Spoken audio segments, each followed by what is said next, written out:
The story begins in the distant future at a space outpost, where the chief officer is already giving a briefing to his staff. He says that in a few days, Princess Vivian will arrive at this outpost to take up the position of station master. He adds that under this law, all 14,000 people on the station become citizens under the protection of Princess Vivian. He notes that becoming a direct subject of members of the royal family is a rare opportunity, when suddenly someone raises their hand. He immediately turns around and asks who dared to interrupt his performance, and his gaze becomes very angry. The person who raised his hand turns out to be the senior mechanical engineer of the weapons department and, concurrently, the main character, named Cedric. The officer asks how the dwarf ended up at the outpost, and Cedric states that he is 180 centimeters tall and that he is from Earth. The officer says that he hasn't seen the Earthling for a long time, and Cedric replies that the ammunition supplies at the outpost are critically low. The chief officer asks him how the supply matter comes to concern the dwarf from the engineering department. He immediately transfers him to the base repair team, declaring that he never wants to see him again, and goes to his quarters. An assistant approaches him and tells him that a very urgent message is coming from the front lines that cannot be delayed. The officer turns to her and tells her that he is listening to her carefully and asks her to speak faster. The girl says that another outpost, located 12 light years from here, is under attack, so it is worth preparing. She also states that the attack is being carried out by the Xinglong race, and the officer recalls that this race hunts advanced life forms. He notes that there is no need to worry yet, since there are at least 8 outposts within a 12 light-year radius, so they are not currently in the queue.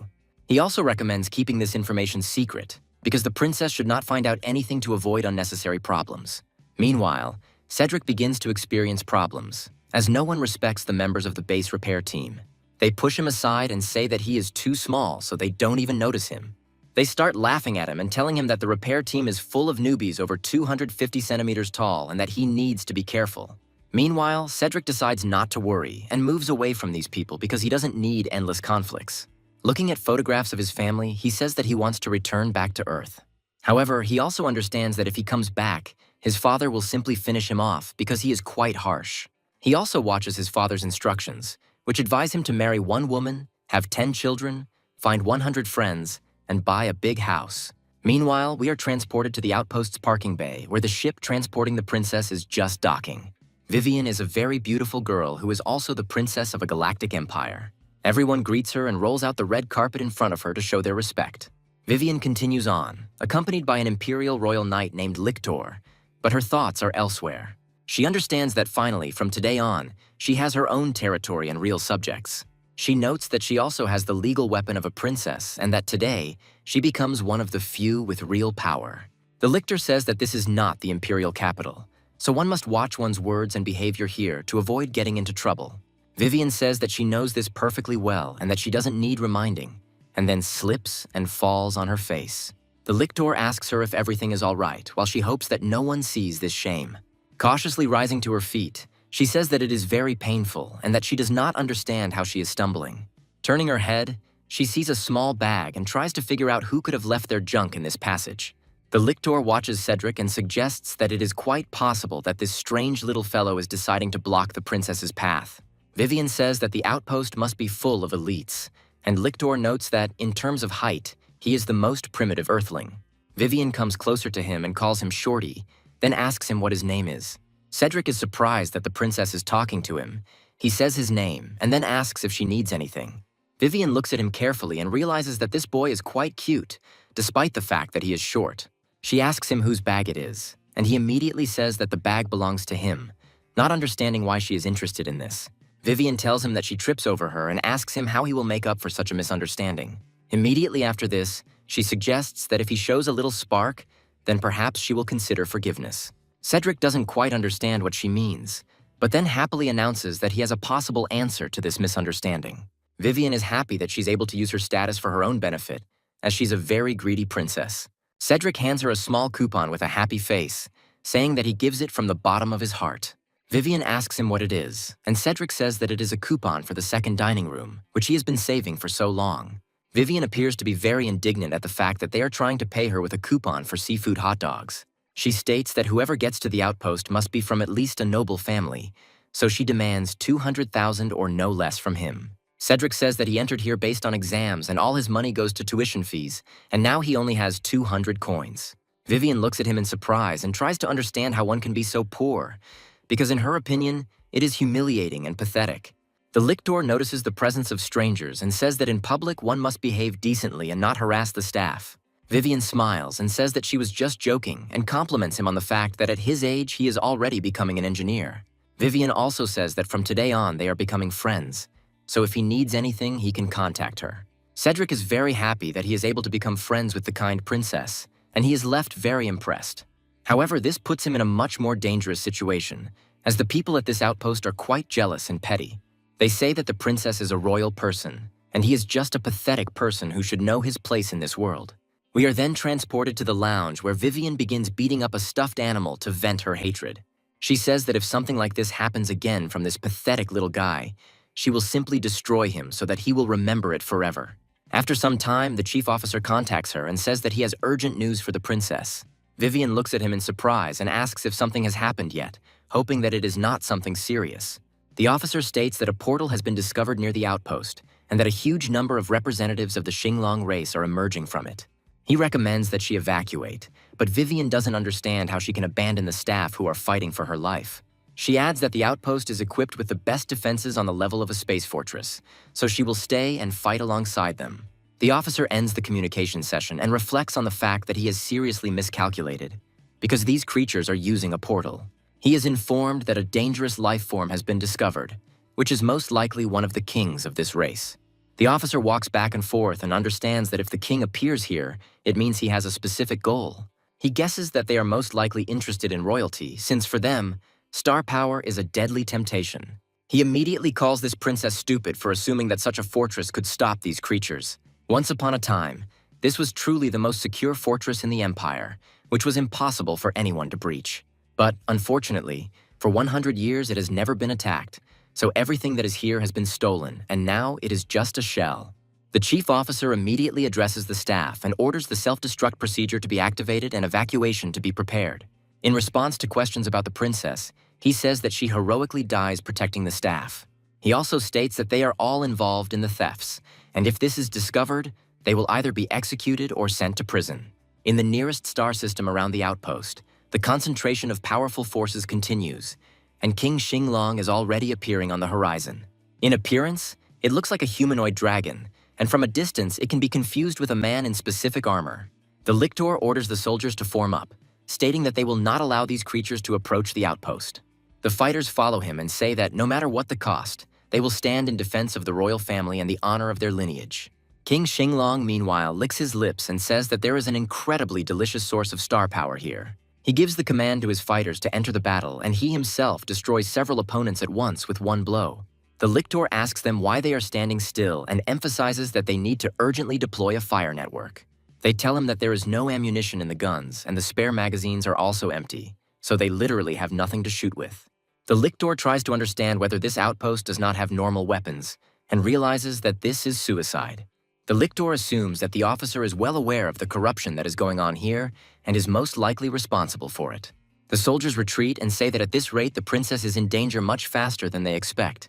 King Xinglong, meanwhile, continues to fire energy beams and swing his weapons to destroy his opponents. He notes that it is just a pile of scrap metal, and he needs to find out where the chosen one, for whom he comes, is hiding. After analyzing the surroundings, he finally picks up the energy signature emanating from the princess.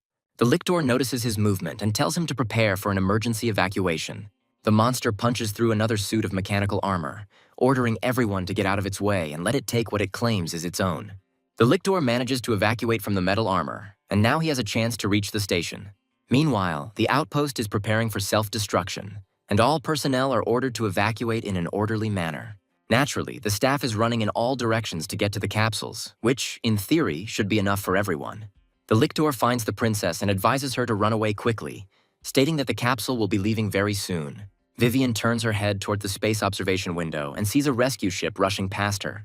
Vivian says with horror that this is an escape pod and that she is flying away without waiting for the royal person. The lictor realizes that the deputy is a scumbag who wants them all to die along with these monsters. Vivian starts to get nervous and asks him to come up with something quickly because otherwise they will simply die.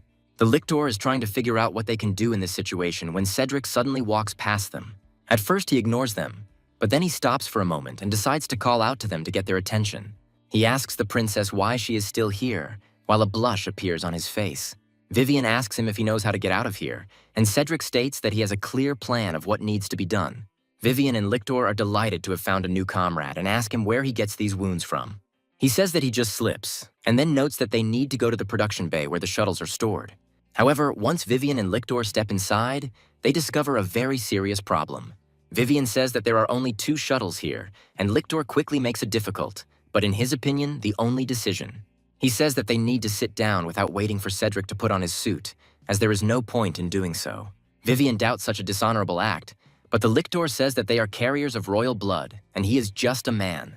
Meanwhile, Cedric puts on a protective suit, goes out into the compartment, and then apologizes for the wait. Looking around, he tries to understand what is happening and realizes that they simply abandon him and fly away. He comes down to the ground and says that he is not that big, so he could just be put into a capsule.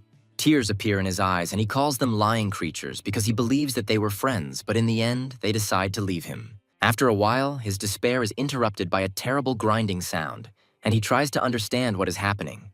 The self-destruct system indicates that there are 5 seconds left, and a space beast of maximum threat level appears in front of him. Meanwhile, King Xinglong continues to approach the space station and tries to figure out where the girl is. The Lictor flies away to escape, hoping that they can find refuge at another outpost. Vivian looks sadly at the station and realizes that the short guy who remains there does a lot for her. Meanwhile, the chief officer is happy that he is able to avoid responsibility and accusations of corruption. Cedric finds himself in the worst situation of all as a giant dragon tries to swallow him. Moments later, a powerful explosion occurs, scattering deadly cosmic dust for many light years. Cedric sees a strange light, as if he were falling into some kind of abyss, and tries to understand what it is. At first, it seems to him that this light is the path to heaven, but after a few moments, a second flash appears. He looks around and tries to understand why there are 2 light sources here and which one he should choose. After thinking for a moment, he remembers that he has never heard before of there being a choice between 2 different places in heaven. After this, he smiles and says that in this situation it doesn't matter to him at all since he believes that he is simply dying. He decides that it is wise to choose the brighter option, as he believes it will be much safer. He begins to swim forward, and gradually a large flash begins to engulf him and pull him inside.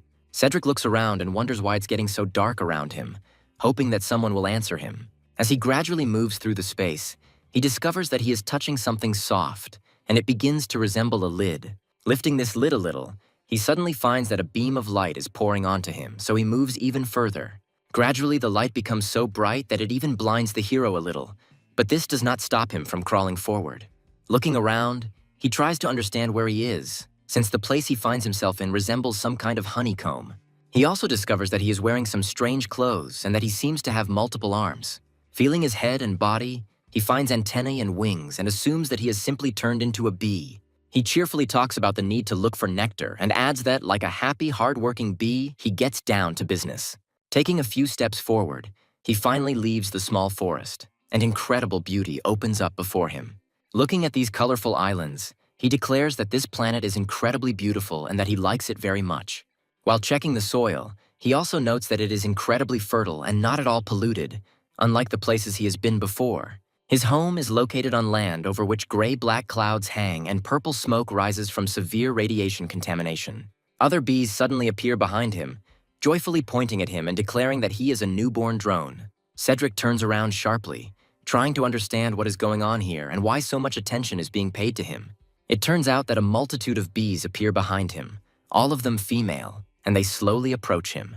They talk about how they have never seen such a small drone and remember that this is the first drone that is born as a queen. They immediately lean towards him and ask him his name and also ask permission to touch him a little. Cedric introduces himself by name and then says that if they want to touch him a little, he allows them to do so. They immediately begin to feel his skin with their paws and say that it is incredibly pleasant and very elastic. Gradually, more and more people want to join, and this little boy becomes a real sensation. Suddenly, another bee appears and sternly asks them why they are shirking their obligatory work. The bees immediately turn around and become quiet, indicating that this is a representative of the Queen's Guard. This bee's name is Lola, and she is the Queen Bee's Guard, who strictly observes all her duties.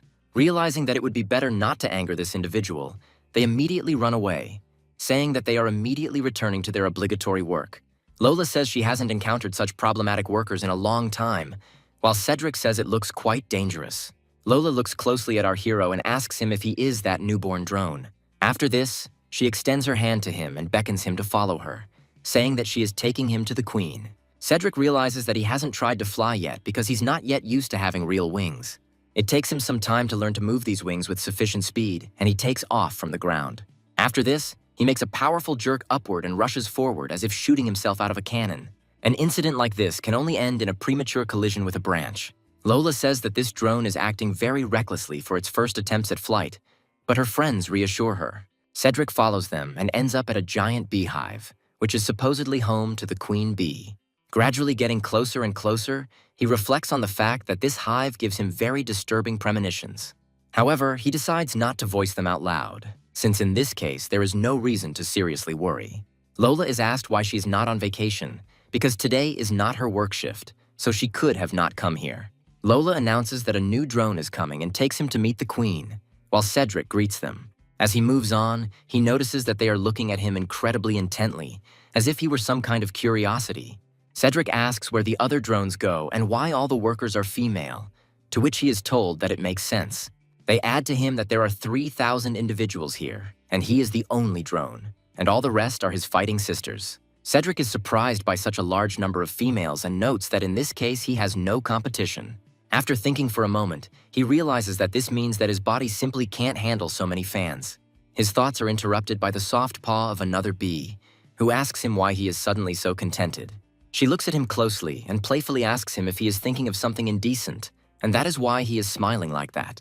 A bee named Min Min says that he shouldn't think about looking after his sisters, and Cedric asks why that's impossible. Another bee named Man Man states that only the queen has the active ability, and drones are intended for other queens. Lola leads him into the royal chambers, after which she bends her knee, saying that her subordinate greets Her Highness. The queen bee asks her what's going on, and Lola tells her that a drone has recently appeared and that she is bringing him to meet him. A queen bee named Hanny looks at her subordinate with a smile and says that she is very grateful to her for her service. Cedric looks at the queen and says that he has never seen a more beautiful creature in his short life. He realizes that this queen is his mother in this world, and notes that she looks incredibly huge. Hanny notices his surprised look and asks him what is going on, trying to find out the reason for his confusion. Cedric looks at her with an almost loving gaze and says that his mother is incredibly beautiful. Lola says that he should address the queen formally and asks if they don't teach him anything in the incubator. Hanny says that there is no one else here and adds that the baby is a real charmer and that she likes him. After this, she invites him to her place and says that he should sit next to the throne in order to spend time with his mother. Cedric asks her why he can't call her mother, and Hanny replies that it's against the law. She also says that they are the rulers of this heavenly island and must maintain their dignity, and Cedric remembers this. She also talks about how she was once a simple worker bee, but luck smiles on her because the former queen chooses her. She also states that all the bees here are his relatives and recommends that he get along well with the others. After this, she turns to Lola, Min Min, and Man Man and says that they should look after him and raise him. Lola bows her head and says that they are making him into a model drone, promising amazing results. Hanny says that Lola is their most skilled warrior, so he has a lot to learn from her. After some time, they enter the residential sector, and Lola explains that all the protected individuals live here. She adds that thanks to their patronage, this place becomes the safest on the entire island. Flying further, they reach the living cells of the hive, in which many bees spend their days off. Lola states that his rank is still low, so he shouldn't even think about leaving this place until he gets at least 1 star. She also states that outside there is a dangerous field where wild tribes and the laws of the jungle rule. She walks him to his room and tells him that he should not leave this place and should learn useful things. She also states that he will receive food regularly, so he need not worry about his survival. After some time, she says that she needs to give it to him and turns to her subordinates to carry out this order. Man Man and Min Min hand him a small cage and happily tell him that this is an incredible gift for him. Cedric looks at what's inside in surprise and assumes it's a pet, but they just grin. They add that this is food that is very nutritious and insanely expensive, so he must eat it without leaving anything behind. Cedric looks at his comrades and asks them why they eat insects, since they are bees, who do not do that. Lola says that the breeding department representatives are completely relaxed, releasing such unprepared males. They tell him that they are not bees, but hornets, and that they do not produce honey at all, unlike other honey-producing insects. Cedric remembers this and reflects that it now explains the strange shape of the hives he finds himself in. They tell him that they live next door, so if he needs anything, he can safely drop in on them. Cedric watches them go with a surprised look and tries to figure out what to do, because he doesn't really want to eat this insect. Entering the room, he carefully examines it in order to find out in what conditions he will have to live further. He notes that the conditions here are completely primitive and there is no technology, as if he were entering the Middle Ages on Earth. After this, he reflects on how the very transformation into a hornet seems like a dream to him and something completely unreal. Lying on the bed, he says that since he is here, he needs to get the most out of his life. As soon as he opens his eyes again, he finds himself in his old body, but in a different space. This space is the very place he is in before, when he thinks he is being thrown into heaven. However, this time, a bright flash of light appears behind him and begins to pull him inside. Cedric has no strength to resist this pull and inevitably falls down. He finds himself in a monster graveyard and wonders if he's being reborn and how he ended up here. He slowly begins to crawl out, and this time he finds himself returning to the world he came from. The giant monster that eats him apparently dies in a powerful explosion, and his body is carried away to some planet. Cedric jumps out of there to avoid being digested or getting some serious infection. He finds that his left arm is being bitten off, but the suit's emergency bleeding control is activated. Now he understands that he needs to carry out urgent disinfection, since he has another wound on his leg. To do this, he quickly gets to the nearest source of firewood and uses the magnifying glass of the spacesuit to start a fire. His wilderness survival skills greatly help him overcome any troubles. After he gets a small fire going, he decides that he needs to boil the bandages to increase their sterility. He also takes a hot stick and realizes that since he has no medicine, he has only one way. He presses the stick against his wound with all his might to cauterize it and stop the spread of the infection. After enduring this for a while, he falls to the ground, realizing that this was an incredibly painful decision. After this, he decides to take a walk and reflects on the fact that the entire valley is littered with the carcasses of monsters and that they all died in the explosion. He also cannot believe that he survived such a detonation and suddenly slowly turns around. He tries to understand why it suddenly became so dark and does not immediately realize that they are preparing to crush him. Fortunately, the instinct for self-preservation still takes over his body, and he manages to jump to the side. A space monster weighing 180,000 tons and about several tens of meters high appears in front of him. Cedric realizes that this creature is incredibly huge, and he has never seen anything even close to its size. This monster's comrades fly up to him and ask him what happened and why he suddenly stopped during his walk. The monster looks down cautiously and says that he thought he felt something small run across his legs. And the other monster says that it is not an important problem now since they need to find raw meat for the Dragon King. Cedric listens to them attentively, but still does not understand what exactly they are discussing and what the Dragon King has to do with it. Meanwhile, one of the dragons uses its tail to pick up the dead creatures that did not survive the explosion. Cedric tries to figure out if they are transporting the bodies for something very important, or if this is just their cemetery cleaning procedure. However, he realizes that this may be his only chance to get out of here relatively unnoticed. One of the monsters tells his comrade that they have almost collected the required number of corpses and they need to hurry. After they take out the last monster and fly into the air thanks to their giant wings like an airplane, these creatures look like true giants, and in this land of dragons, they are clearly the apex predators. Cedric happily settles into the body of one of the dead monsters and is glad that he has finally left this cursed place.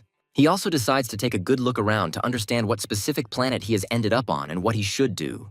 The conclusions turn out to be disappointing since he learns too quickly what this strange planet is.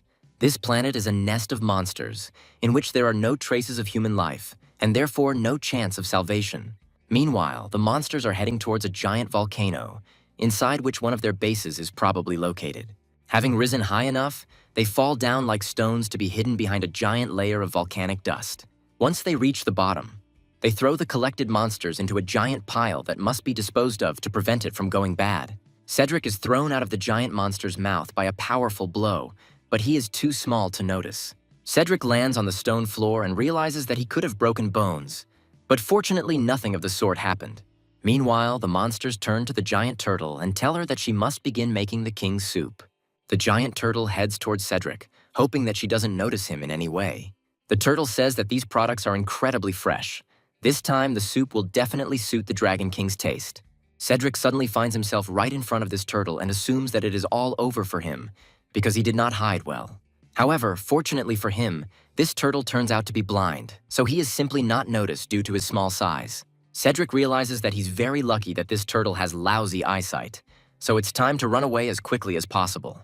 Meanwhile, the turtle says that a couple of minutes in boiling water and the dish with these ingredients will be ready. He begins to chop up all the ingredients that were brought to him into meat, all the while maintaining a strange smile on his face. Cedric, meanwhile, joyfully leans his hand on the nearest obstacle and stops, glad that he has broken away. However, it quickly turns out that this obstacle was not just some stone, but the foot of another beast.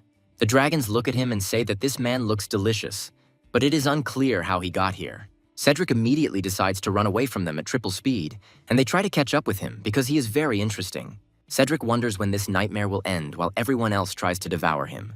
He will have to try very hard to avoid being eaten as he is being hunted. Quite quickly, he realizes that a giant paw is looming over him, which will simply crush him if nothing is done. And he remembers that his suit has a special airbag that prevents fatal falls. After a few moments, his body inflates, forming a very elastic ball that can help him survive. The next second, a giant monster tries to crush him, but the airbag works perfectly. He simply jumps out from under this leg and rushes forward like a jumper, developing a speed that is dangerous for himself. After bouncing back and forth a few times, he begins to head towards the giant pot of soup. Cedric doesn't yet fully understand how unlucky he is, but we'll see for ourselves. He lands right in the soup, but the blind turtle doesn't even notice that there are any splashes in the pot. The monsters watching this freeze in place, realizing that they definitely shouldn't get into this soup, as it's dangerous. They try to stop him and resolve the issue peacefully, because they understand that the turtle clearly did not see anything. However, a few seconds later, a giant creature lands next to them, which immediately hints to them to be silent. He asks them if they really thought of rebelling while in the Dragon King's palace. The dragons understand that it is better not to argue with this creature and say that they saw a man fall into a bowl of soup.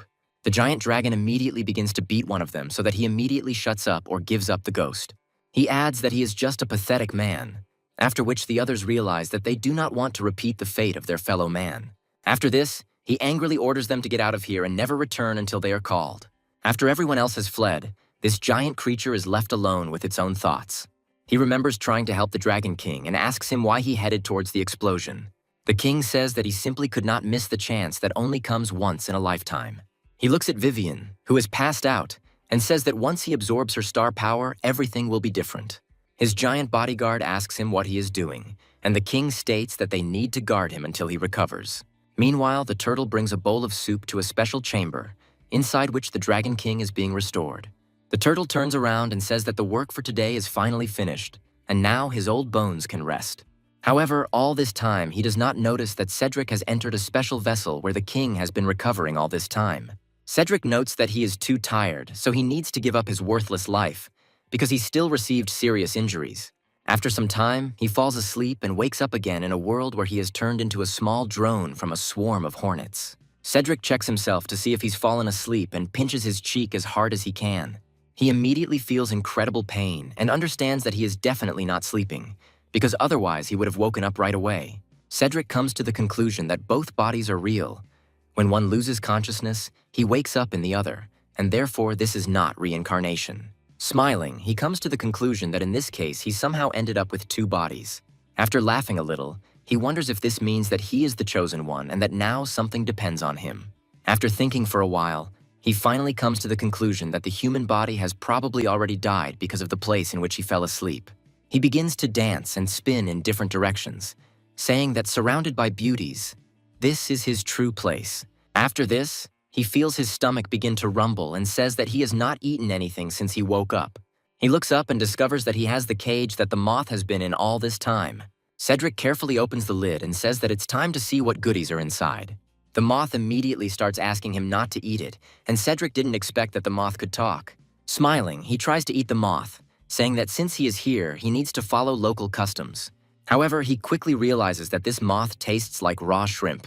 He quickly begins to spit out what he managed to bite off and says that it is incredibly disgusting. The butterfly is indignant that he is on the verge of death, and at the same time he was called disgusting, which further offends him. Cedric opens the door and says that he will not eat the moth, and that it should cry somewhere else and not make noise. He understands that he is free and can run wherever he wants. However, almost immediately other balls pay attention to it, indicating that they haven't seen the moth for a long time. They approach it, lick their lips, and say that it looks incredibly delicious. The butterfly realizes that he needs to get back to where he just ran out from as quickly as possible and starts to bang on the door. Cedric opens the door with an air of importance and asks why he should let him back in because of that moth. He immediately hugs him by the leg, calls him a kind insect, and asks if he can walk him home. Cedric says it's too much trouble. He's starving and needs to fill his stomach urgently. He asks him why he ran so far away, while the moth states that he can offer pie. Cedric says the pies are delicious and asks where they are, to which the moth says they need to go to his house. After a while, they get outside the residential area, and Cedric says that he is already hungry. A giant red bread flower, and his eyes immediately light up before he offers the flower to Cedric. He also states that it is quite a long walk home, so he needs to grab a bite to eat to get some energy. Cedric says that the man is sweet, so his stomach is much better, and that next time he will eat them too. The butterfly says that the house ahead is his home, and that soon Mr. Cedric can try his pies. Cedric asks him if he loves his sister. He replies that his sister is the most precious thing to him. As they get closer, they discover this moth's sister addressing another insect. This insect is a mud wasp, who says it is too late to bring back her brother. She adds that his brother was sold a long time ago and is most likely already in the belly of some lord. Cedric says that this is very cruel to other insects, but the moth runs to its sister. He immediately asks her if she's okay, and the butterfly's sister asks him what happened to him. He calls her Chiana and tells her that there is nothing to be afraid of since he is now completely safe. Immediately after this, he turns to the mud wasp and says that this is his home, so she must leave here. Mud wasp says she remembers exactly how she sold him and is trying to figure out how he managed to survive and come back. She also states that he is food and should know his place, as escaping this fate is a serious crime. Cedric realizes that if nothing is done, things will end badly, and stops the mud wasp. He takes a few steps forward and says that it was he who brought the little moth back of his own free will. He proudly declares that if they have any problems, they should bring them to him, and gives his name. The mud wasp takes a few steps away, realizing that she doesn't want to get into trouble with the hornet tribe. Moth immediately begins to thank his savior for his help, and Cedric declares that he can call him by his name.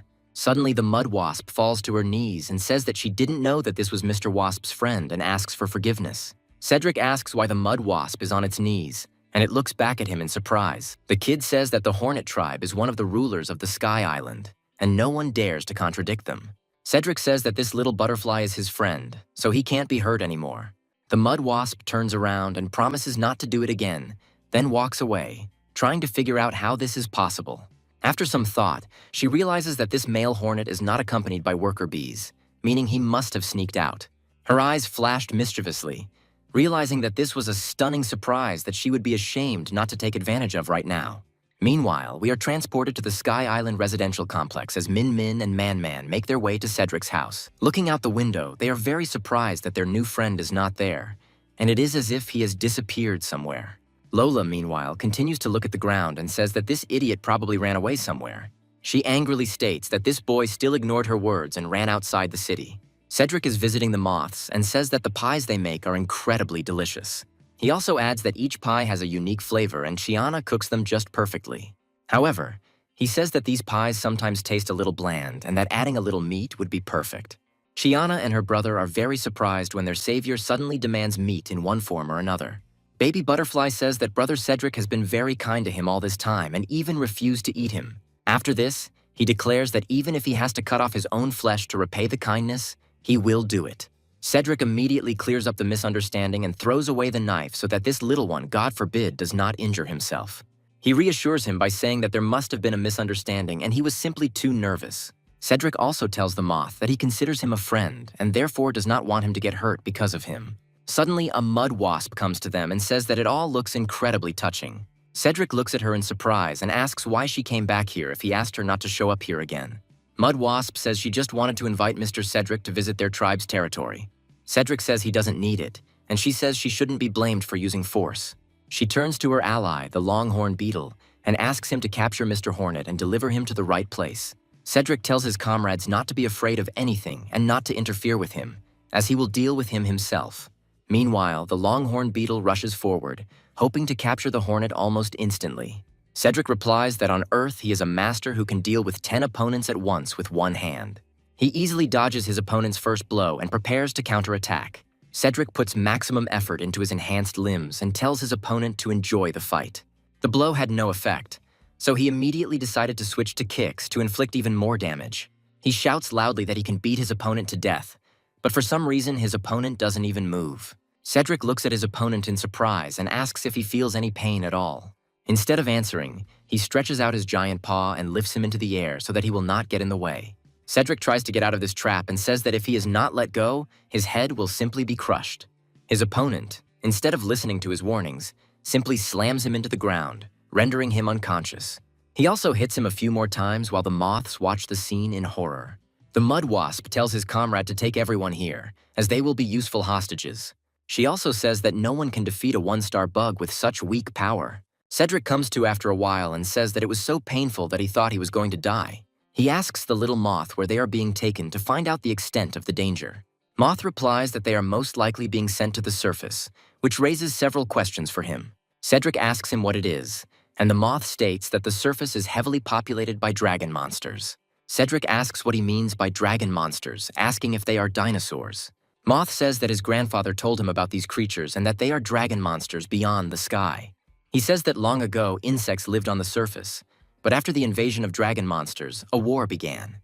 The butterfly also states that the surviving insects fled to the sky islands, underground caves, and other islands. Cedric says that this sounds just like the Star Dragon clan and realizes that he has trapped himself. He understands that insects are incredibly strong, especially some of the more resilient species. However, it is quite logical that despite all this power, insects will never win the war against dragons. Cedric spends a long time considering all the possible options and realizes that he can't do this without outside help. He asks why mud wasps live on the surface, and she replies that they live in empty caves where no one lives. After some time, they land in an unknown place, and the mud wasp comes down the rope. Taking him hostage, she declares that she will introduce him to the sisters, as they will definitely like him. Cedric continues walking and looks around, realizing that these mud wasps have a lot of slaves. The mud wasp says that he is very interested in slaves, and if he does not listen, he will end up the same way. Cedric says that this is very bad, since all the insects are covered with serious wounds. The mud wasp comes to her sisters and boasts about the incredible trophy she managed to get. The wasps are surprised that they have a male hornet and ask if they can bring such a captive here. She replies that he secretly escaped from the city on the Sky Island, and that she caught him and 2 moths, so there will be no problem. She also says that if mated with this male, a queen with the strength of a king can be produced. Cedric asks who would want to mate with her, adding that she might not even dream of it. The mud wasp almost immediately hits him in the face to calm his ardor and show him who's boss. She also states that they have plenty of time to teach him a lesson, so he will beg for it himself. Meanwhile, Cedric continues to be watched by unknown insects that have not yet appeared in our story.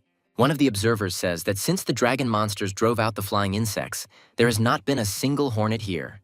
The flower mantis and the dung beetle come to the conclusion that the mud wasps are becoming too bold and are seeking their own death. The dung beetle says this is a great opportunity because if they lure the hornets here, it will be the end of the mud wasps.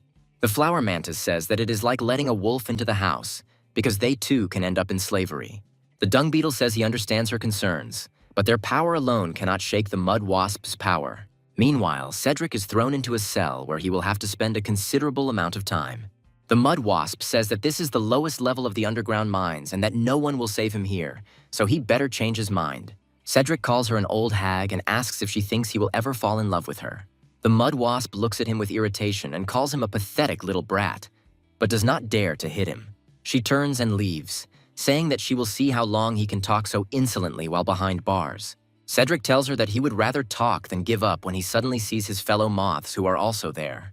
They ask each other how they ended up here, when suddenly they hear the voices of other insects.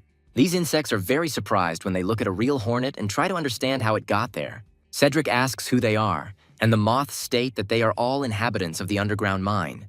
The moths also say that the 2 insects are their friends and introduce him to the stink bug and the Mao caterpillar. Tiana thanks everyone for their concern, and Cedric asks if these insects are really that hospitable. Mao says they heard how those mud wasps dared to kidnap a hornet, and they will definitely pay for it.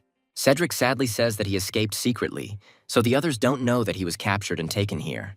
He also urges them not to get their hopes up, as reinforcements are unlikely to come for him. He sincerely apologizes to them, saying that he is unlikely to be able to help them in any way in this situation. Mao says that everyone here is just venting their emotions, so don't take them to heart. A few moments later, he hears a powerful voice that says that luring the hornet here is not so impossible.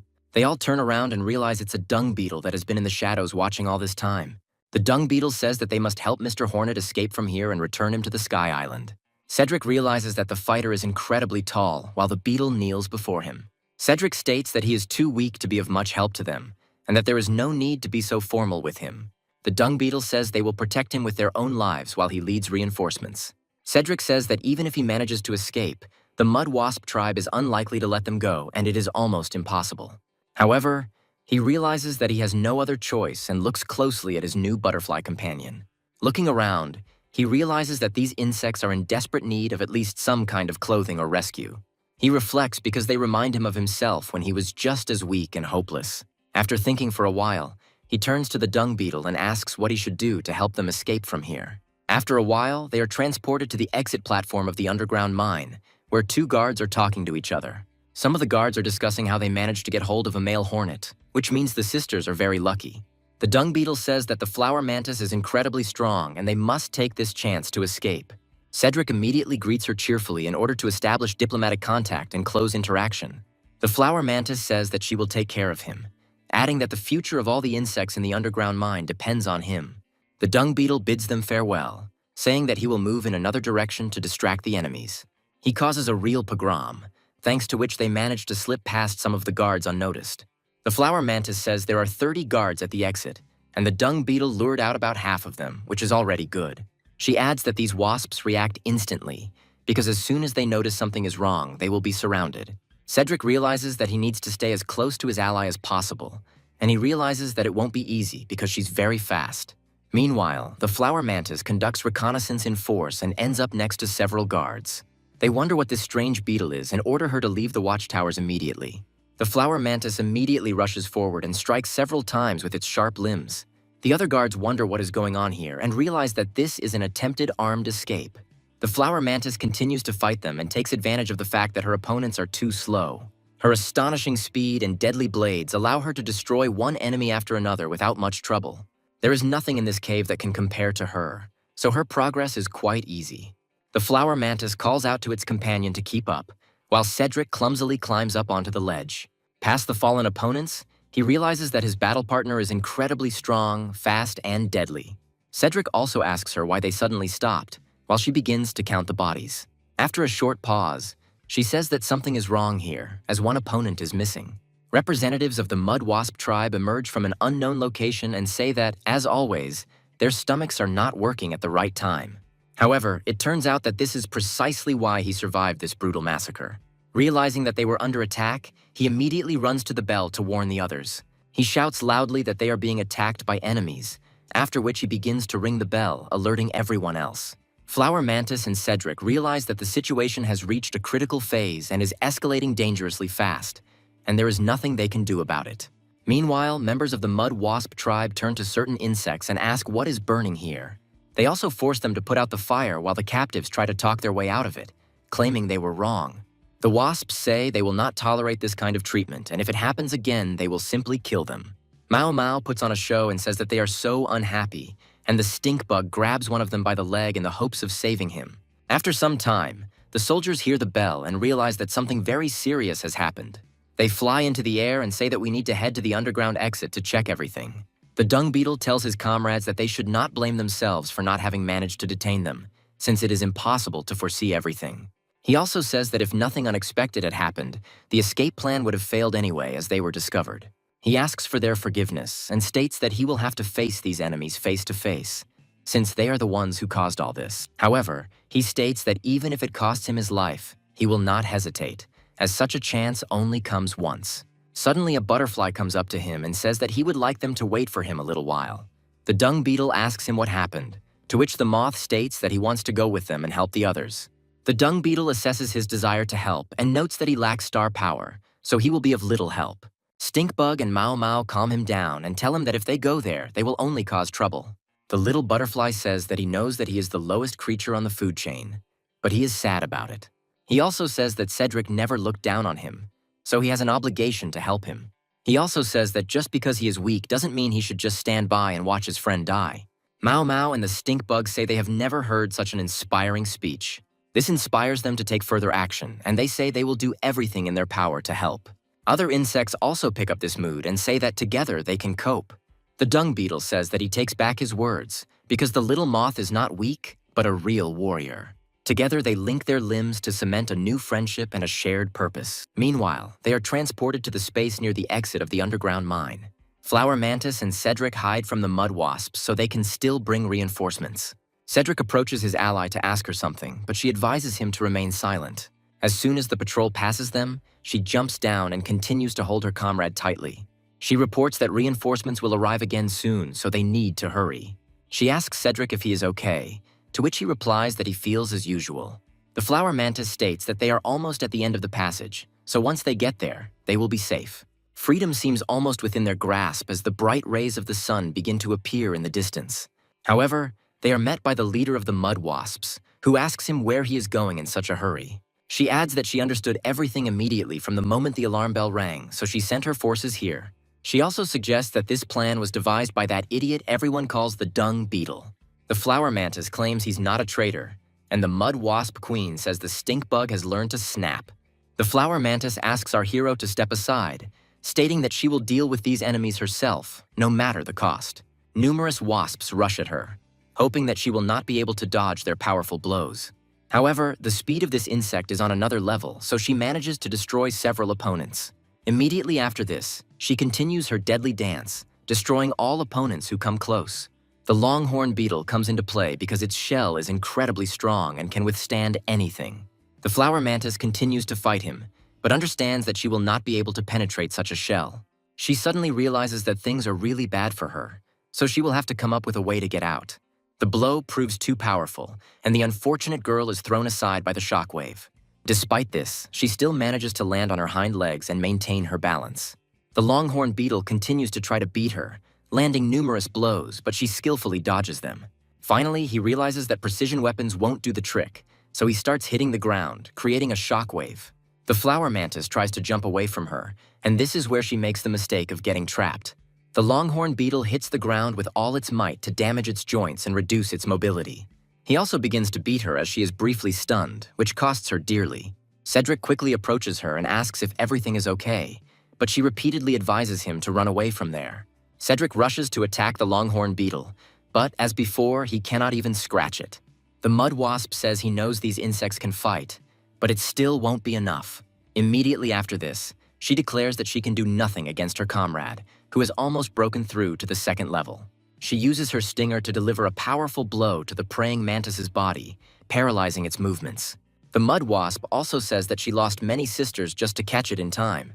She says that she needs to be taken to kindergarten so that the babies can eat fresh meat and become even stronger.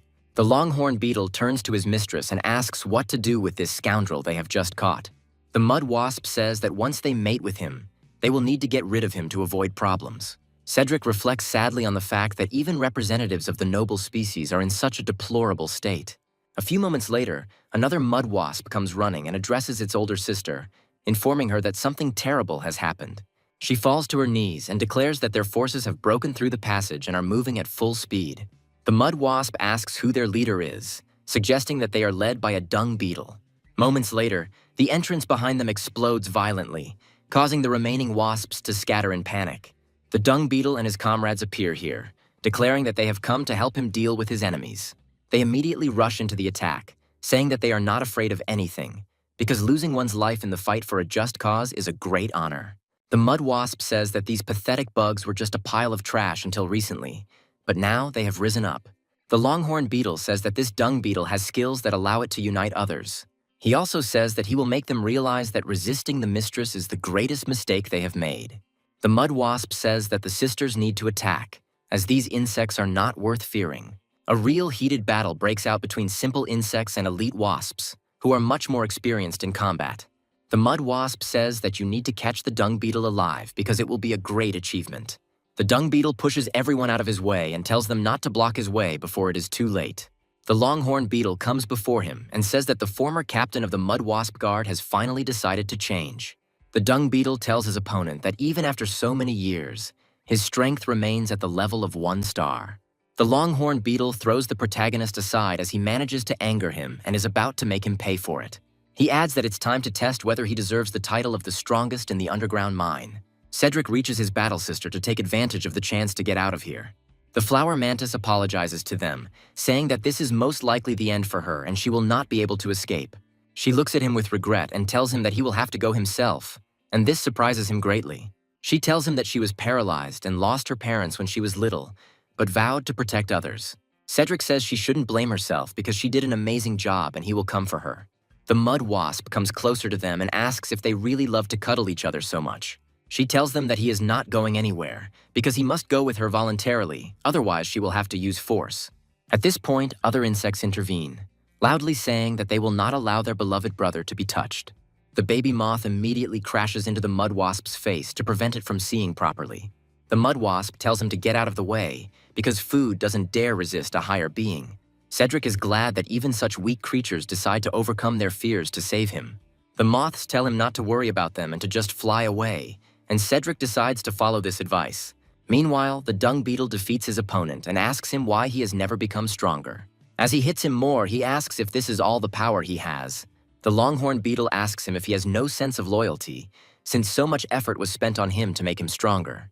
The dung beetle says that his family was killed to turn him into a machine, so there can be no talk of loyalty. The longhorn beetle declares that the end justifies the means, and the dung beetle adds that in that case he will teach him a lesson. The mud wasp says that the little one has escaped and orders them to ignore the current threats and pursue him.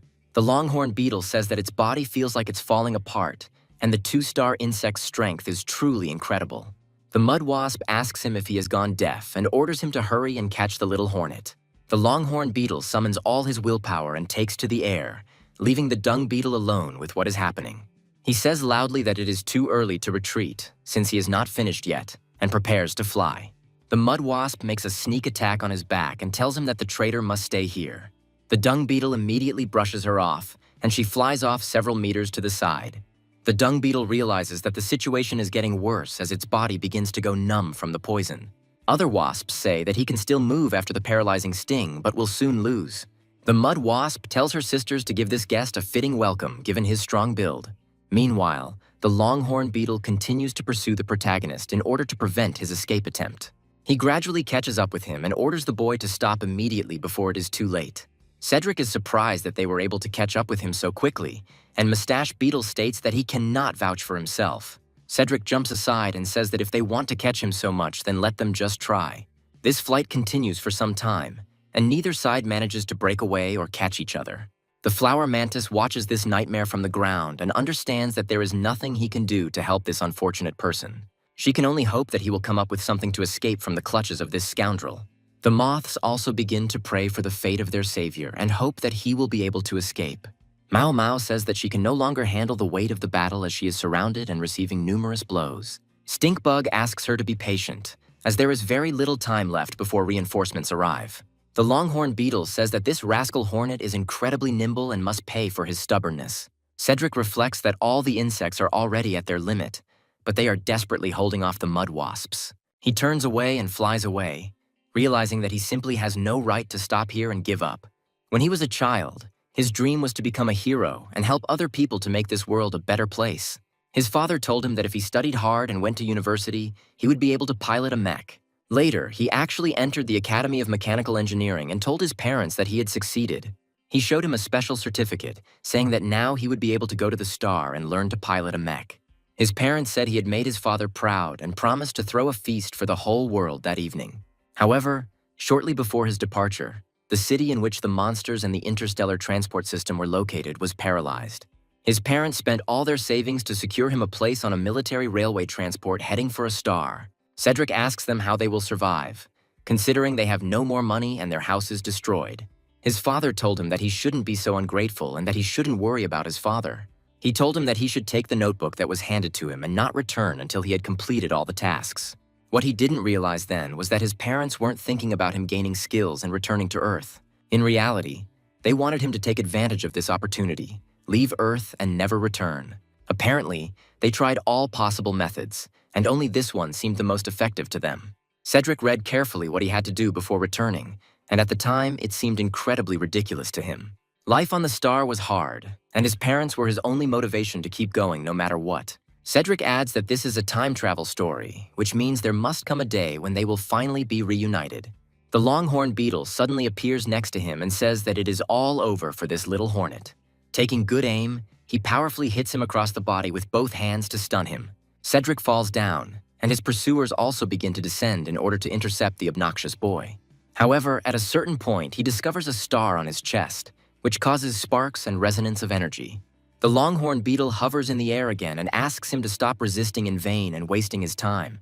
He notes that his defeat is inevitable, and if he doesn't want to end up like trash, he must give up peacefully. Cedric remembers the moment when he was among these insects and made them a promise. Cedric remembers that he agreed to protect all those unfortunate insects who were unjustly captured. By a fortunate twist of fate, at this moment his physical body is in a place that allows it to strengthen. Cedric feels a moment of unity between the two bodies and says that he will never allow this lawlessness to happen. A very bright flash appears in the sky, which attracts the attention of other insects who were watching what was happening. The longhorn beetle looks at this in surprise and tries to understand whether this little hornet has just become stronger. The mustachioed beetle says that even if he breaks through to one star, he cannot defeat someone who is at the peak of his power. Cedric suddenly rushes into the attack and loudly orders him to get lost, waving his hand. The longhorn beetle tries to figure out how this little hornet has the aura of a dragon from the Star Dragon clan. Frightened by the aura, he states that it is impossible, while Cedric closes his eyes and tries to strike. His speed and lethal force increase dramatically, allowing him to even pierce the shell of this hard beetle. But having delivered its successful blow, the little hornet slips forward to reach its comrades. The longhorn beetle loses consciousness and falls down, leaving the other insects in disbelief. The flower mantis happily says that somehow the little hornet was able to defeat the longhorn beetle. The butterflies say that their brother is amazing, and this is incredible, because a real miracle has happened. The mud wasp is also trying to figure out what's going on and briefly loses its attention on the dung beetle. She orders them to follow him slowly to prevent the little hornet from escaping and to wait for reinforcements. Stinkbug happily says that Mr. Hornet has broken through and now this boss will be finished. The stunning escape gives hope to all those held here that they can escape the monstrous captivity and hard labor. Mao Mao, having gained a second wind, rushes into the attack, saying that they must be held back and under no circumstances stop. Cedric, meanwhile, is still observing the results of his actions and feels an incredible destructive force. Cedric wonders what this strange power was that he never had, but that suddenly appeared. However, he is not given time to think, as a swarm of insects is already chasing him. He turns around and tries to run towards the Sky Island, loudly calling for help from his battle girlfriends. Meanwhile, a search operation to find him continues outside the residential area of the Sky Island. Lola sternly asks herself where this child could have gone and how he could have ended up here. A few moments later, her assistant flies to her and informs her that a group of mud wasps is flying to the Sky Island. Lola turns around in surprise and wonders why they decided to do this now, since there is no obvious reason for it. She orders everyone to gather and figure out what they're up to, and the search for Cedric is put on hold for a while. Meanwhile, Cedric continues to maneuver with incredible desperation and speed to avoid being caught. However, he again miscalculates his speed and agility, causing him to crash into a mud wasp at full speed. The mud wasp looks at him with irritation and says that he has caused them a lot of trouble. Cedric realizes that he still has strength left to fight and declares that he cannot stop here. However, upon looking closely at his condition, he discovers that his strength has somehow left him and he has become ordinary again. The mud wasp grabs his arm and asks what he is trying to do, telling him to stop fooling around. However, after some time, her sisters report that they are in trouble as they are surrounded by hornets. Lola slowly lowers herself down and asks if they can explain why a male of their tribe is with them. The mud wasp says it's a misunderstanding, and Cedric loudly accuses them of kidnapping him and wanting to mate with him. Lola orders them all arrested in a stern voice, handing over their fate to the tribal elders who will sort it out. The hornets command him to move and slowly approach forward, holding their spears at the ready. The mud wasp understands that it will be extremely difficult to get out of this situation, even if she is very lucky. Meanwhile, we are transported to the foot of the underground mine zone, where the insect rebellion has already been suppressed. Mao Mao says they have been completely wiped out and wonders if the hornets will come to their aid. She also says that not only the dung beetle was captured, but even the flower mantis, which is surprising. The stink bug reassures her friend that the hornet will definitely come to save them. Meanwhile, the moths look up at the sky and spot an approaching flock of unknown origin. After a few moments, it becomes clear that these are hornets who have arrived to free them. Cedric shouts loudly that he brought his tribe of relatives here to save them all. After they are rescued, the insects happily chatter among themselves, saying that he kept his promise. Cedric apologizes for being late and suggests that they must have endured very harsh conditions here. A small butterfly suddenly turns to the protagonist and asks, "What is this strange pattern on his chest?" Cedric looks at his chest and finds a star there, noting that for some reason he can't remove it. Mao Mao comes closer and starts screaming excitedly, causing everyone to ask her what happened. Mao Mao excitedly says that this thing on his chest is a very important artifact. She loudly declares that this is the royal seal, and the arriving hornets immediately take notice. Cedric turns to the moth and asks what the royal seal is, demanding an explanation. The butterfly states that creatures with royal qualities have a special royal seal appear on their chest. He also emphasizes that there can be no mistake, and that everyone who wears such a seal has unique abilities. Cedric says that if you think about it, the queen bee, who is the leader of the tribe, has a similar mark on her chest. Cedric states that in the hornet world, only females can become queens, so it's strange that a male would have such a mark. Lola takes his head and tells him that the queen is worried about him, so it's time for them to go back. Once in the air, he says that they are not finished yet, as he was ordered not to interfere, but he ignored it. Mao Mao asks his companion if it was really the royal seal, and he replies that there can be no mistake. The dung beetle frees himself from captivity and asks where Mr. Hornet is, saying that he wants to thank him for saving him. Mao Mao tells him what happened and asks what he thinks about the appearance of his own king. We are then transported to Hanny's chambers, where she asks her dear son to eat more slowly and not run away anymore. Lola asks her if the mark on her chest is really the royal seal, and she confirms it is. She also says that perhaps Cedric has an extraordinary talent, and that is why he was chosen by the universe itself. Cedric turns to his queen mother and says that he has a very important question. He states that the insect monsters in the underground mine area are unhappy. They are constantly being bullied, and he asks for intervention. Hanny says that their clans do not interfere in each other's affairs, so they can only turn a blind eye to what is happening. She also adds that after they capture a male of their tribe, the situation changes and the elders decide what to do next. Cedric, meanwhile, says that he would like to protect these creatures with the power of his royal seal. Hanny says her son is incredibly kind, but he's only recently transitioned and needs to be safely nurtured. After some time, another hornet comes to them and informs them that 2 warriors are outside asking for an audience. Hanny wonders in surprise who it could be and suggests that it might be the warriors from the mine. The flower mantis and the dung beetle kneel and say they welcome the queen. Hanny asks them why the mud wasp clan warriors came here, while Cedric immediately becomes happy to see her. The dung beetle says that they represent insects from the underground mine and have come to declare their allegiance. He adds that they humbly ask Mr. Cedric to lead the inhabitants of the mine, emphasizing that they are ready to protect him. Cedric is very surprised by this desire of insects, and at first cannot believe it. He also says that they cannot owe him any allegiance, since they are all equal comrades who have shared their hardships. He also apologizes to them and says that he is not ready to go further yet. He needs to control his power, and he is still too weak. Hanny says that her son has given his answer, and now it's time for them to leave here so as not to overstay their welcome. The dung beetle calmly says that he understands everything perfectly well and apologizes for their haste. After he tells the mine's residents everything, they say it wasn't a refusal, but it wasn't consent either. Mao Mao says that they failed to capture the underground mine, and now the main plan has failed. However, this does not change anything, and she states that she will have to switch to a backup plan. They ask her what this backup plan is, and she, calming down, says that she hasn't told it to anyone yet. After this, she points to herself and says that as the most beautiful insect in the underground mine, she uses her charm. She asks them if they think that given her beauty, the little yellow bee would immediately end up in her hands. No one answers her, so she asks what they think about the reliability of this brilliant plan. They immediately turn around and leave, saying that it would be better to come back and ask him directly. Meanwhile, we return to the Dragon King's chambers, where Cedric's main body is still inside. He slowly opens his eyes and tries to understand what is happening and where his body ended up after these adventures. Feeling that he is in the water, he begins to actively splash around and tries to swim to the surface. However, he quickly realizes that these fears are unnecessary since he can breathe absolutely freely. Also, to his incredible surprise, it turns out that his body is fully functioning and has recovered. However, looking around, he again discovers the recovering dragon nearby. Cedric immediately turns around and starts kicking his legs to swim as quickly as possible. He encounters no problems on his way to the exit and calmly emerges onto a hard stone floor surrounded by mortar. Cedric realizes that this monster did not give in, which means it is in deep suspended animation due to its wounds. He starts taking off his clothes to dry them because he has another purpose in this life. He also comes to the conclusion that the monster must need the pool to stabilize its condition. He happily says that it not only helped him restore his arm, but also made his whole body much stronger.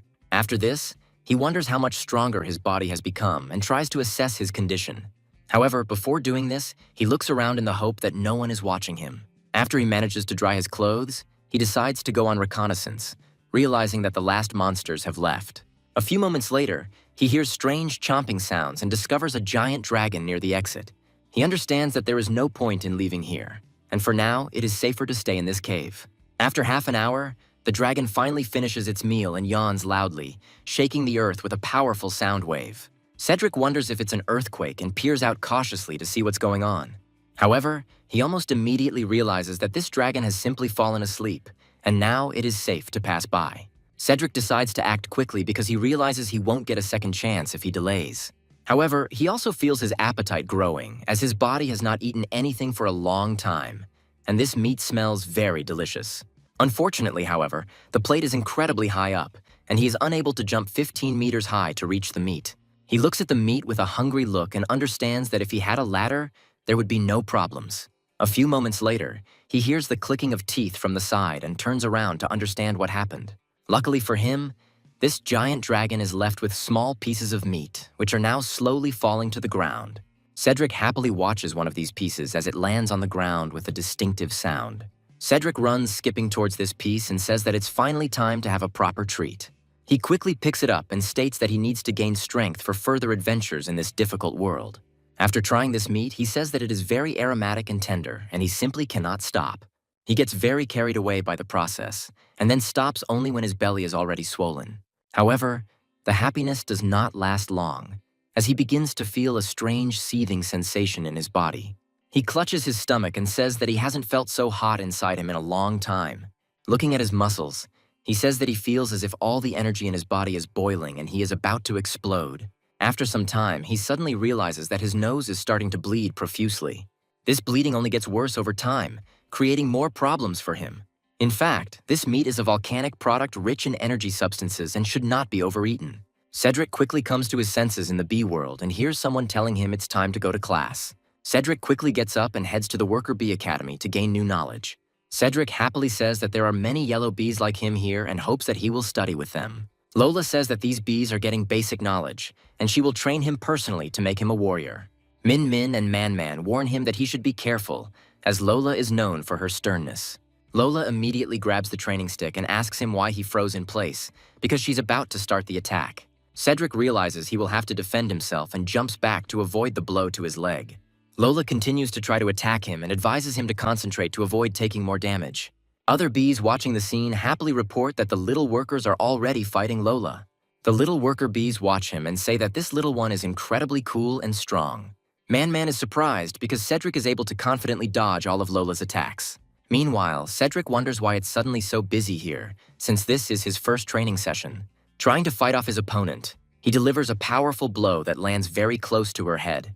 Lola wonders in her mind if he's really at his limit yet, if he's able to counterattack. She begins to rapidly increase the pressure and orders him to show everything he is capable of. Cedric continues to fight her, but notes that she has suddenly sped up a lot, making it much more difficult for him.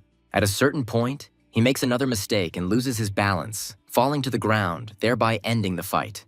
Lola says that he is very flexible and his reaction and flexibility are slightly superior to her own, which really impresses her. The little worker bees start to support him and tell him that he is amazing since Lola praised him. Cedric reflects that he never would have thought that the skills he honed in martial arts school would come in handy here. Lola says that this is where the first stage ends, and the second stage of the training course begins.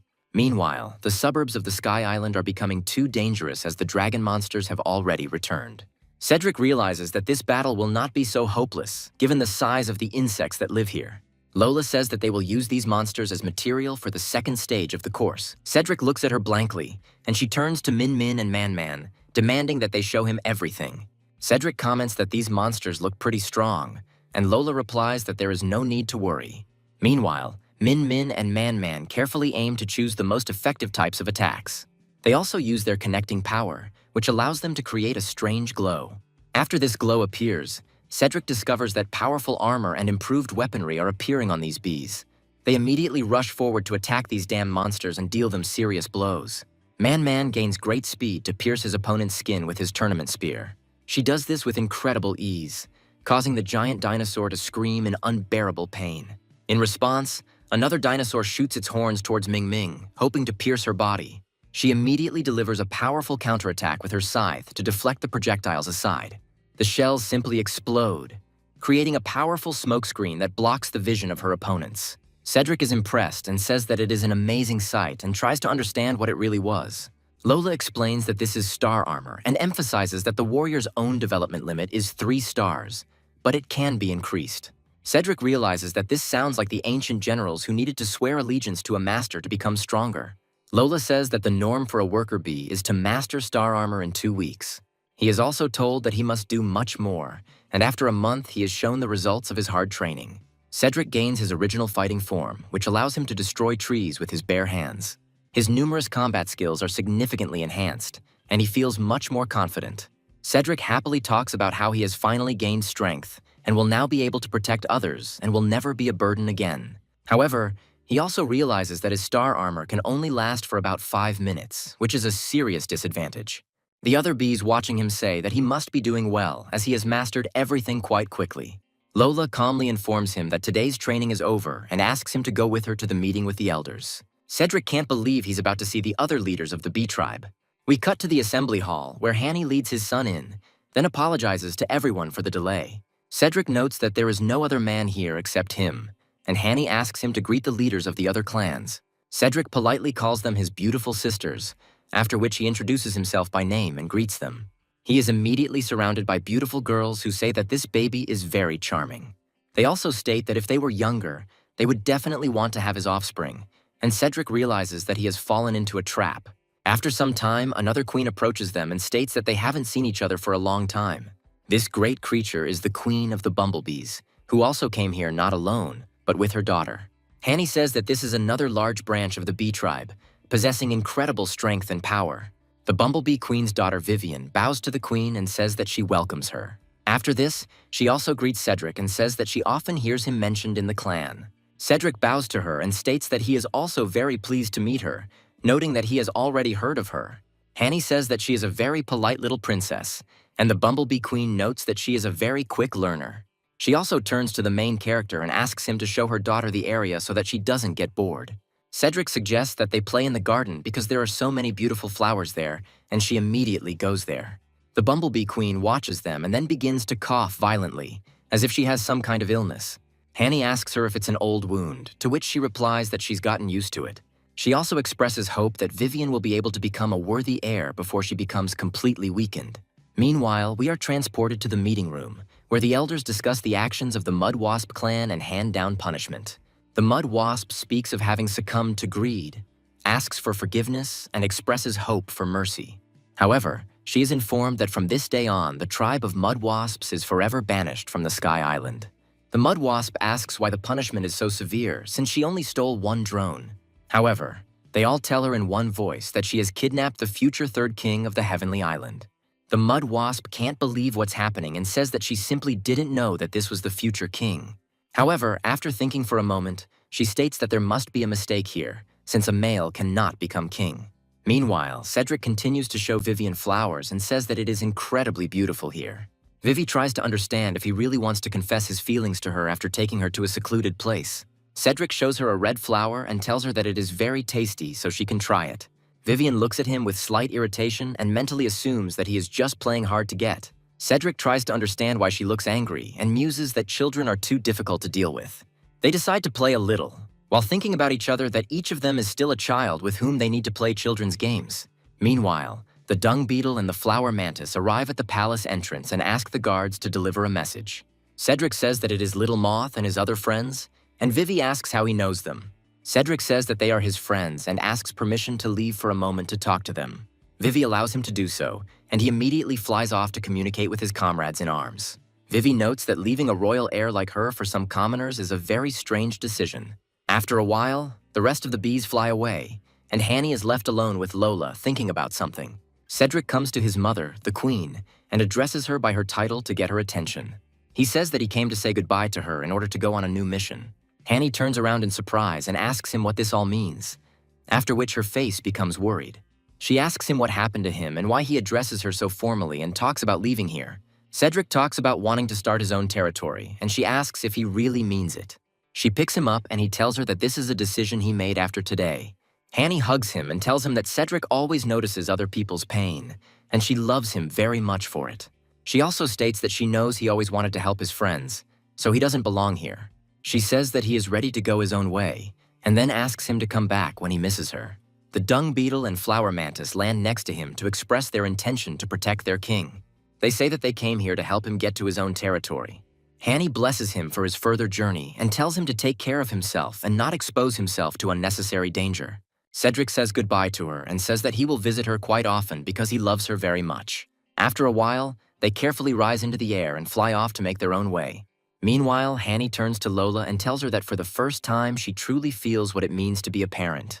After this, she turns around and asks her if she can ask her for a favor, and Lola immediately agrees. Meanwhile, the Bumblebee Queen asks Vivi why she is so thoughtful, and she immediately denies it. She thinks about Cedric and thinks that this guy is too fond of bragging with or without reason. The thing is, she was following him and found out that Cedric said that the bees agreed to give him the underground mine. He also said that the area was too barren and unsuitable, so a new city needed to be built outside of it. The dung beetle suggests that the habitat of the dragon monsters lies outside the underground mine. Cedric says that over the past month he has fought countless battles with bone and dragon monsters. Vivi watched his actions closely and noted that he was behaving in a manner completely inappropriate for his age. She muses that Cedric is just a child, but speaks like a mature man, and therefore could end up in the jaws of a bone dragon. Meanwhile, we find ourselves in an aphid village that is under attack by a giant dragon monster. The giant monster tries to crush them, but misses a little. But in this situation, it is not critical. This creature is so large that it is almost impossible to hide from it. However, this time the fate of this settlement may not be so grim, as help is already on its way. Cedric rushes forward with his warriors and says that he will not allow his people to be harmed. He decides to use star power to blind his opponents and prevent them from reacting. Together they make a heroic landing, raising giant clouds of smoke and blocking visibility. Cedric addresses the dragon monsters and tells them that their opponents have just arrived to fight. He also says that they should let these insects go, and if they have the courage, they will attack them. The dragons instantly blur the air and prepare to meet these daring opponents in seconds. The dung beetle prepares to take an aerial attack and goes into a defensive stance, increasing its strength. The dragon beast crashes into him, but he manages to stay on his feet and gradually stop it. After some time, he manages to completely stabilize, and now the time comes for a powerful counterattack. Grabbing the dragon beast by the beak, he swings it like a club and knocks down another opponent. The flower mantis immediately dives into the air and performs a strike to tear these enemies apart. She has also significantly increased her level recently and now has real fighting skills. Small aphids try to escape from a falling dinosaur corpse, which could fall on them and kill them. The flower mantis says that things are bad and that we need to take advantage of her incredible speed. Cedric reassures her that everything is okay, then uses his armor to enter strength mode. After that, he uses the power of spatial control to get them out of this situation in time. After a few moments, he switches places with them, putting himself at risk, but he has already calculated this risk. His armor transforms into dung beetle mode, and his strength is now increased several hundredfold. It blocks the monster's heavy bulk, which would otherwise leave no trace of it. Having stopped it completely, he turns to his little relatives and asks if everything is okay with them.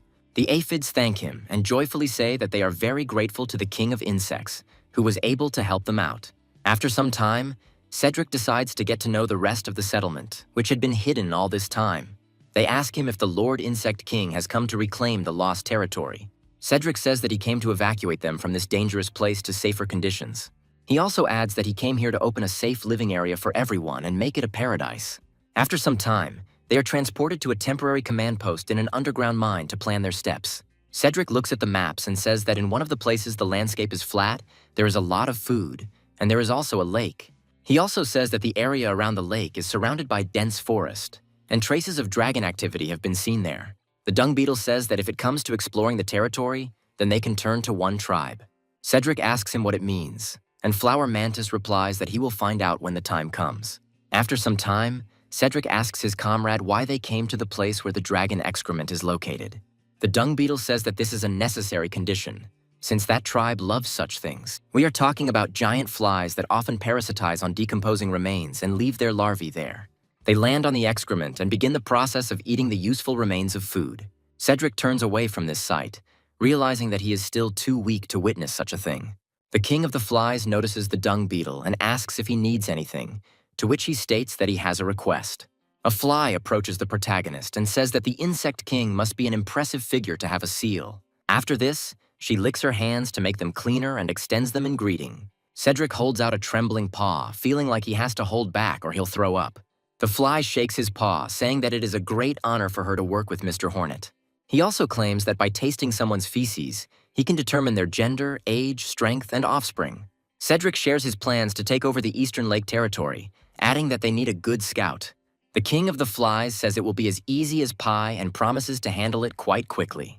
He turns to his minions and tells them to follow him and scout out the dragon monsters. After this, they all fly off in different directions to cover as much territory as possible. Cedric immediately heads to a small pond to wash his hands after handling the fly. This procedure takes several minutes, as he wants his hands to be perfectly clean. After sniffing, he unfortunately realizes that the smell still remains and has not completely disappeared. Mao Mao and Stinkbug greet him and say that they heard that he is going to found a settlement. They talk about why they came to his aid, and Cedric happily turns towards them.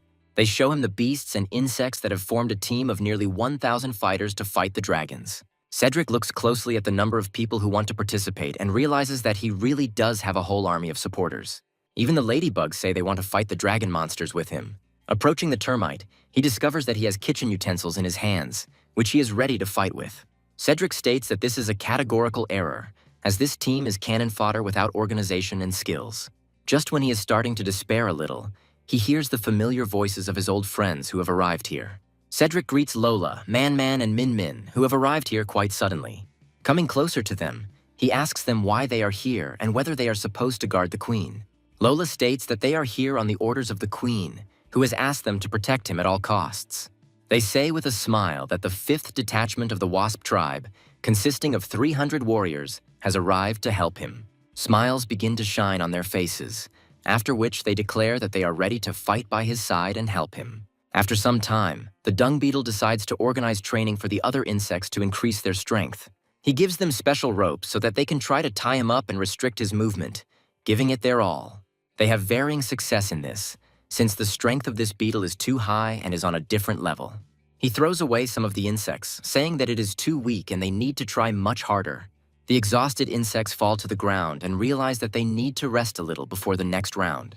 The dung beetle states that the dragon beast's power is not limited by his own, so they must continue. Cedric, meanwhile, watches the micro-conflict between the praying mantis and the hornet, realizing that the women are angry. It's scary. In the temporary meeting room of the underground mine, flies talk about how many dragon monsters live in the East Lake area. He adds that the Tyrannosaurus warlord leader is a 3-star dragon monster that must be destroyed. Cedric says that this is the end of the explanation of the situation, and that it is necessary to announce the plan for fighting these creatures. He states that the first step is to study the daily routes of the Tyrannosaurus tribe.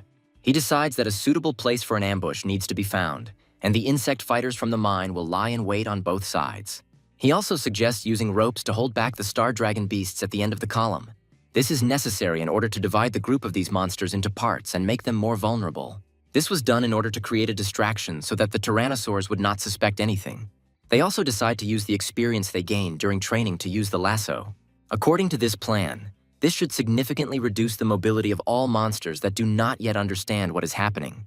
Immediately after this, the stronger hornets must destroy these creatures one by one without giving them time to replenish their strength. They take advantage of their numerical advantage to quickly finish off all the 1-star beasts.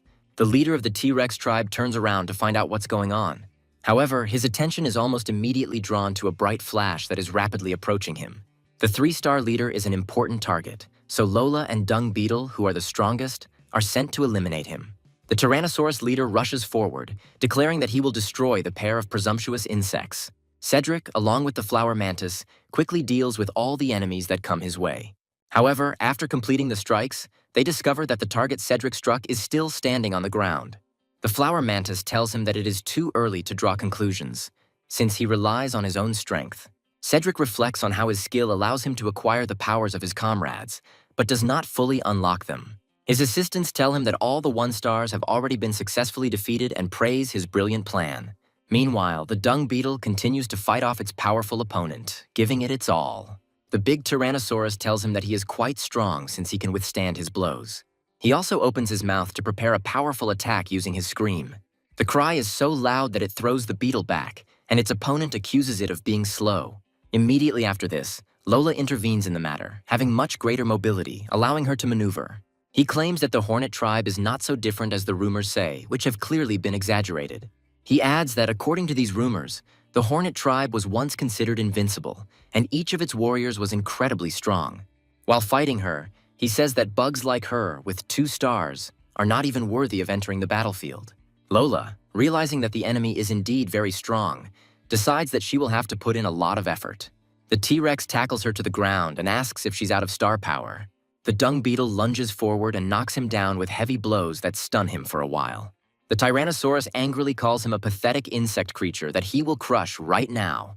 However, other insects immediately come to his aid, declaring that they will destroy this dinosaur.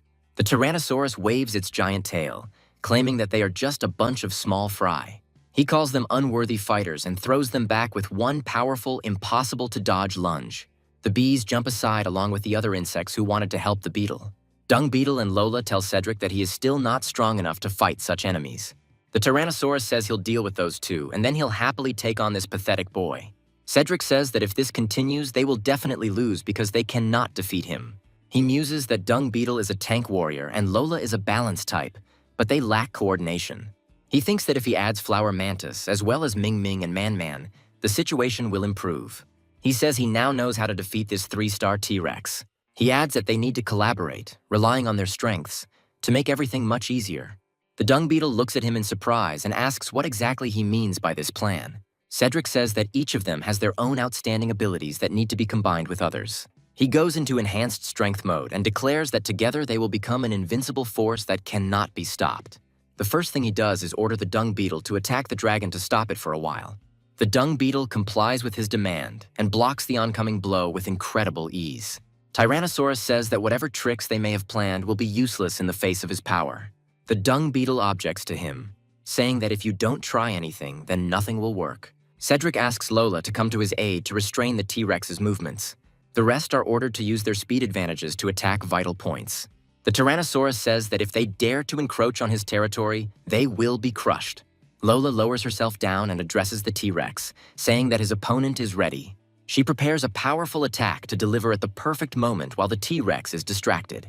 She succeeds in this, causing the monster to retreat back, feeling the open wounds. Other bees use their skills to gradually build up this advantage. Each of them is doing their best to inflict as much damage as possible on this creature. Man Man and Lola say their coordinated attack is working, even though he's still standing. Meanwhile, the Tyrannosaurus demands that they approach one by one, since it will be easier for him to destroy them. He muses that their onslaught is too fast, so he won't be able to fight them all at once. The Flower Mantis suddenly appears next to him and asks what he is up to. Before he can react, she delivers a sharp blow and jumps to the side.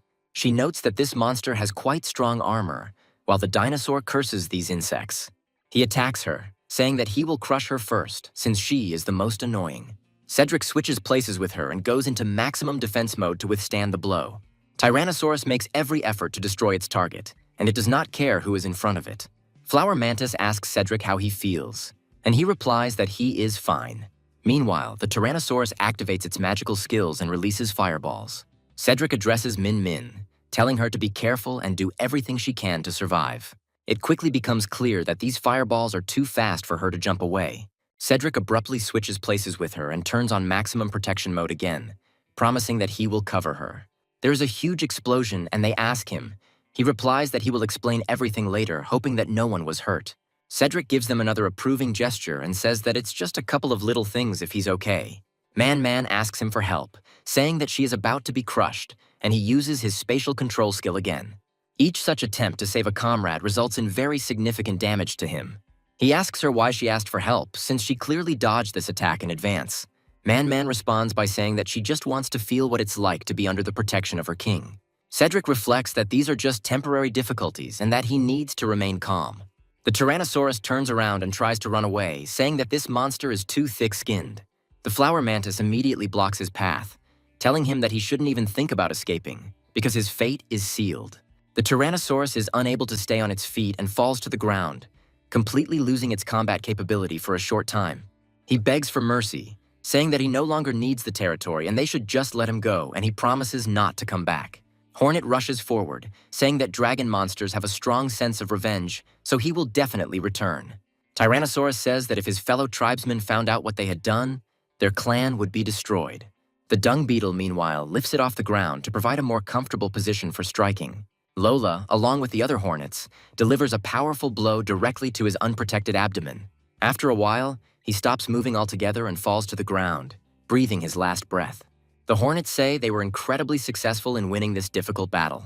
Lola reflects on how defeating a group of 3-star dragon beasts, even with direct damage, is an incredible victory. She realizes that such great insight and adaptability truly signal that Cedric is unique. Meanwhile, the protagonist boasts of his powers, saying that it was as easy as pie and within the calculation. Man begins to praise him, saying that he easily dealt with the 3-star dragon beasts. Cedric ignores her and runs away, after which she apologizes, saying that she knows perfectly well that she was wrong. After some time, they move to the eastern lake, where other insects arrive and look around. Cedric tells them that from this day on, this place will be their new home, which they will protect. He also says that this is the first piece of insect territory outside the Sky Island, and history will remember them. He emphasizes that everyone can choose a plot of land here and build a new house, and now it will become a common paradise. The insects run away from him and say that if they hesitate, the good places will be taken away immediately. Cedric asks them to wait as he has not finished his speech, but they state that they have already understood everything they need to. Only the moths remain on the spot, looking to see if everything is all right with their leader. But he has lost consciousness. At that moment, he is transported to the nest of the Star Dragon clan and decides to use his powers to explore it. He climbs onto the giant dining table and takes a basket with him to stock up on supplies. This table is really huge. It has a lot of different fruits on it that you can eat. Ever since he started eating the food of the Bound Dragon clan, his physical performance has been constantly improving. Another foray ends with a good harvest, which he will absorb for some time. As he slowly descends, he says that this is another day to enjoy the gifts of nature. During these days, he explored almost the entire territory while the clans of the Bound Dragon were sleeping and discovered a real treasure. Among other junk, he found a lot of electronics that were still in working order. He happily says that the motherboard he found can be used to make a washing machine. However, his usual meal is suddenly interrupted by a strange voice that attracts his attention. He approaches a small hole and sees that there is someone below, and tries to understand who this strange person is. That person, of course, is Princess Vivian, who survived the disaster and is now in captivity. She looks up in surprise and hears a human voice that she has never heard in this place. Vivian states her name and says that she is from the Galactic Empire and is an honorary princess. She also says that as the princess of the Empire, she orders her immediate rescue for a reward. Cedric looks at her carefully and shows with his whole appearance that such an idea seems very stupid to him. Turning around, he reflects on the fact that she had just been crying. But as soon as she saw him, she immediately changed her tone. After that, he takes out his book, which said that he should marry one woman, have 10 children, and make 100 friends. He says that the 100 friends have already been completed, and he has also already built a big house, so there are still a few things left. He says with a smile that he simply did not expect that in the insect world he would achieve goals that turned out to be out of his reach. However, from his point of view, the remaining 2 tasks are difficult, since he cannot marry an insect. His subconscious tells him that there is already a suitable woman here, and he immediately understands that we are talking about a princess. Cedric says that he kindly saved her once already, and she turned her back and abandoned him without even looking back.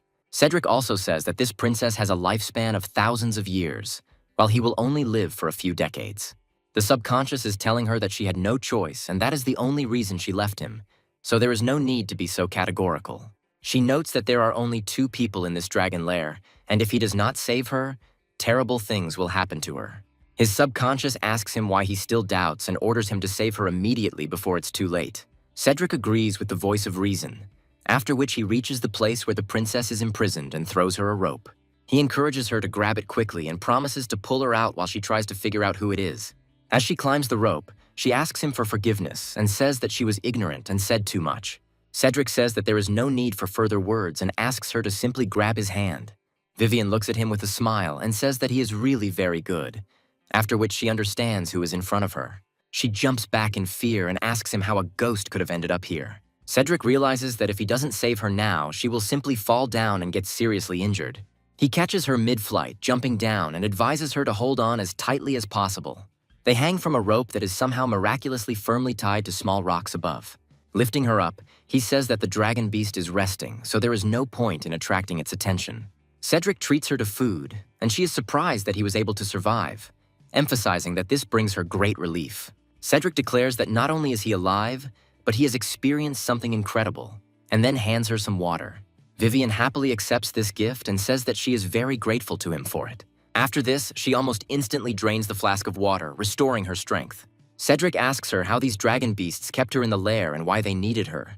Vivian claims that it is related to royal secrets, so she will hardly be able to talk about it. Cedric comments that she must still be hungry and promises to bring her dessert. Vivian is amazed that he encountered something so dangerous, but he does not hold a grudge against her and even saved her. After a while, she attracts his attention and begins to carefully remove the top part of her clothing. Cedric closes his eyes in embarrassment and asks her what she is doing. She reassures him and says that she just wants to show him something, and Cedric hopes that things don't go too fast. She points to her neck and tells him that she has a royal seal in the area of her collarbone. She claims that members of the royal family with such a seal have every right to inherit the empire. Cedric looks at the seal in surprise and realizes that it is clearly not what he initially assumed. He also reflects that he had no idea that humans could also have a royal seal. Vivian states that this seal attracts powerful monsters, and eating it greatly increases their strength. She also says that she is ready to do anything to make him forgive her for what she did. Cedric stops her and says that he understands everything perfectly and will take this into account in the future. After this, he asks the question whether she is really capable of doing anything for him. Vivian reflects that as long as he can get her out of here alive, any wish he has becomes law for her. Cedric says that he understands and will do everything possible to protect her in this dangerous place. Afterwards, he hands her the dessert, telling her that it is his proud creation, and she is surprised that it is shaved ice. Vivian asks him where he got it from, and Cedric says that he built a refrigerator out of microchips. He claims that there is a fur cemetery nearby, and he often goes there for spare parts for household appliances. Vivian immediately feels her eyes light up with enthusiasm and says that they need to go there. Cedric takes her there and declares that this is the very place where the trophies from the war with the dragons are collected. Vivian looks closely at these mechs and says that each of them is at least at level 5. She notes that if you assemble one mech from them, you can try to escape from here and repair it. She proudly invites the protagonist to use these parts to create new mechanisms. Cedric leaves, thinking that this is a stupid idea since each of these parts weighs 1,000 kilograms. After a while, he freezes in place and notes that he can use the help of real monsters. Sometime later, he returns to his bee-body and discovers that he has several fractures. With the help of a flash of strange energy, he suddenly switches places with him and ends up in this world with a human body. He is happy that everything worked out for him, but he discovers that there was a misunderstanding during the transfer. At first, he realizes that his hypothesis has been confirmed and 2 bodies can indeed change places. However, now he feels as if he has entered the land of giants, realizing that his hornet body has always been very large. To begin with, he decides to take a good look around in order to figure out how he needs to act. He slowly gets to his feet, looks around, trying to figure out what to do, when suddenly a small moth enters the room. Cedric looks at it carefully, after which he realizes that now this moth seems much larger to him. A strange tension arises between them, and he wonders why the little butterfly doesn't recognize him. A few moments later, he runs up to his sister and says that he found some strange creature. Sienna says that there is no time for this now, and the moth states that Cedric is not in the room and he only found this creature there. Cedric shouts loudly that he is the man they are looking for, but they do not listen to him. Meanwhile, they move to the edge of the eastern lake, where several other insects arrive. They are asked what they are doing here, and they declare that they have come to see the new king. They are told that he has been seriously injured, and these insects ask them how they allowed this to happen. The dung beetle declares that if they came here only to mock, then they have no place on this earth. The colored mosquito says that if they could not protect the king, then they themselves can take care of him. His comrade, the armored elephant, says that they are much more experienced fighters, and with them, Cedric will be safe. Another monster named Grenwing states that if they want to stop them, then perhaps they will have to fight them. The dung beetle and the flower mantis realize that they need to prepare for battle in order to survive. Grenwing finds himself behind his rival almost instantly thanks to his incredible speed. Grenwing immediately tries to use the skill of magical wings in order to greatly strengthen himself and launch an attack. They begin to whirl in a battle dance, and neither of them can gain the upper hand due to their equal strength skills. Meanwhile, the armored elephant targets the dung beetle, which seems like a convenient target. In order to deliver a powerful blow, he decides to use his stinger built into his head, like a powerful drill. The dung beetle quickly grabs him by this sting and tells him that there is no point in this and this fight will be stupid. Putting it aside, he says that the difference between them is quite obvious, so there is nothing to talk about. However, after this he looks at his paw and realizes that it has received some small scratches and he has strength. After a few more moments, he sees how pieces of his blood gradually fly into the air and rush to the side. The colored mosquito tries to drink some of this blood in order to become even stronger and charge up before the fight. She notes that this blood tastes incredibly disgusting, and she has never tasted anything worse in her life. Spitting out a small portion, she says that the dragon monster's blood was much tastier. Meanwhile, the insects continue to watch them and say that this fight has already dragged on. Min Min, Man Man, and Lola come to the conclusion that these newcomers are doing well, but they lack coordination.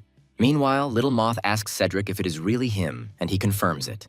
He asks him why he looks so strange, and Cedric says that it is very difficult to explain. He reflects on how he can't just say that this is his true form, as that will raise a lot of questions. Meanwhile, the newbies continue to fight, and Little Moth wonders what is going on here. Mao Mao claims that some insect warriors came for Cedric, but the dung beetle blocked their way and a fight broke out. Cedric wonders if these wandering warriors have come here to find him. He understands that if things continue like this, there will be a problem, so they need to be stopped immediately. The little butterfly looks down at Cedric and finds that he has suddenly decided to take a little nap. Cedric, in his hornet form, gradually comes to his senses in a special pool that helps him recover from battles with monsters. Once he got to shore, he said it was a really effective strategy, as he recovered in such a short time. Smiling, he says that his life energy has also been restored and it is time to return. Appearing in a new space, he orders these newcomers to stop immediately before it is too late. He says that as the king of insects, he orders them to immediately stop this senseless fight. The colored mosquito says that everything looks exactly as it was said out loud. They immediately bend their knees, come closer to him, and say that they greet their king. Cedric asks them what they are doing here, and they tell him that they heard of his heroic exploits and wanted to join. The colorful mosquito reveals that Cedric has abandoned his noble status and become the leader of the lower classes of insects. Cedric asks them how they knew this, and they show him a leaflet that says it all. Cedric reads the leaflet and realizes that it is a special leaflet for recruiting new allies to wage war. Cedric asks Mao Mao and Stinkbug if they know who could have made such flyers and posted them everywhere. Mao Mao says that it must be some righteous person who admires him. After some time, the insects come up to them and say that they have hung up all the leaflets and ask where to put the statue. Stinkbug and Mao Mao say that they should continue printing and take this statue to the central square. Cedric asks what the story is with the leaflets and the statue, and they say they'll explain it later. Immediately after this, they turn around and try to run away, saying that they will explain everything later. Cedric looks at them in surprise and realizes that sometimes the activities of his subordinates raise questions in his mind. For a while, he goes back to the distant past, when the flower mantis lost his parents. She begins to cry very loudly, realizing that she will never be able to make up for this loss. A dung beetle breaks into her house and says that, thank God, there are survivors here, after which she asks him for help. The dung beetle says that her parents can no longer be saved, but it is dangerous here, so they need to leave immediately. After this, he takes her by the hand and leads her to a safe place, despite the fact that she says that she wants to stay there. The dung beetle quickly wakes up, realizing that this was a rather unpleasant nightmare that she had already seen many times. Looking around, she notes that this dream continues to recur, despite the fact that her life has already improved. Stepping out of her little house, she sees that this place has turned into a paradise and it is peaceful here. She also discovers that many people here live in peace and tranquility, with only minor conflicts occasionally arising. She decides to inspect other parts of their new kingdom and discovers the arrival of new insects. She looks at them carefully and realizes that this is an audience that Cedric is receiving. The insects say they are refugees from the borderlands and have come here to swear allegiance to the new king. Cedric says that if they choose him as their patron, he will provide them with a good life. He also says that recently there has been an increasing number of refugees and insects seeking asylum. The dung beetle says that it is quite possible that another battle took place on the front lines. Lola states that according to the treaty made by the 5 insect kings, every 5 years they gather an army to fight. Cedric asks them if there are 5 other insect kings besides him, and they confirm that there are. Lola says that the hornets guard the eastern regions along with the 3 rulers of the bees, which include Hanny and the bumblebee queen. She adds that the northern region is guarded by the king stag beetle and the king rhinoceros beetle. She also says that the Western Plains are guarded exclusively by the King of Slimes, who is considered the strongest. Cedric says that these insect rulers are incredibly powerful, but he doesn't understand why they are losing ground. The flower mantis comes closer to him and says that he can explain the answer to this question to him. She tells that the insect rulers are confronted by 4 dragon generals who are endowed with terrifying power. They note that their king has discovered other hunting grounds and gone off to plunder them, meaning there are even more horrors in the world. They note that she will soon reach 2 stars and join them on the front lines, but Dung Beetle advises her to reconsider. Cedric proudly says that he will work hard, and then, if they become stronger, they can fight together. Lola says that if he continues to get stronger, they will increase the intensity of their training starting tomorrow. Cedric asks if there is a faster way to get stronger without such grueling training. Lola states that a faster way to become stronger is to consume the meat of high-level dragon beasts. She notes that the meat of 3-star and 1-star dragons should provide a good boost in strength. In his human body, Cedric realizes that he has enough materials and energy to create mechs. His main problem was that he only repaired them and never built them from scratch because he didn't understand the design. After a while, he hears Vivian's frightened cry and asks what happened. Running out of the cave, he sees her fall to the ground and scream the name of the Star Dragon King. She asks why the Star Dragon King is here, and Cedric guesses that she is talking about that monster. Looking at it, he immediately calms down and understands that there is no reason to worry. He says that this dragon has been sleeping for a month and his wounds still haven't healed. Cedric realizes that allowing the Star Dragon King to recover will become a serious problem. After thinking for a moment, he realizes that this is high-level dragon meat that is ready to eat. Cedric immediately reassures his girlfriend, saying that he will definitely not let him recover before they leave here. After some time, the blind turtle returns here to bring new food for the pool. The turtle says that the wound on her leg should be almost healed, but she discovers that her leg is missing. Looking into the pot, the turtle says that the dosage of the medicine was correct, but for some reason there is no result. The turtle comes to the conclusion that the dosage will have to be increased to make the treatment go faster. Cedric happily says that he was actually able to cut off a piece of the Star Dragon King's flesh. After cooking it over the fire for a while, he wonders how many stars this Dragon King has and how dangerous he is. After that, he puts the meat in his mouth and says that it doesn't matter, because becoming stronger is the priority. As soon as the meat begins to digest, he feels an incredible strength spreading throughout his body. The room he is in begins to glow brightly and attracts the attention of other insects.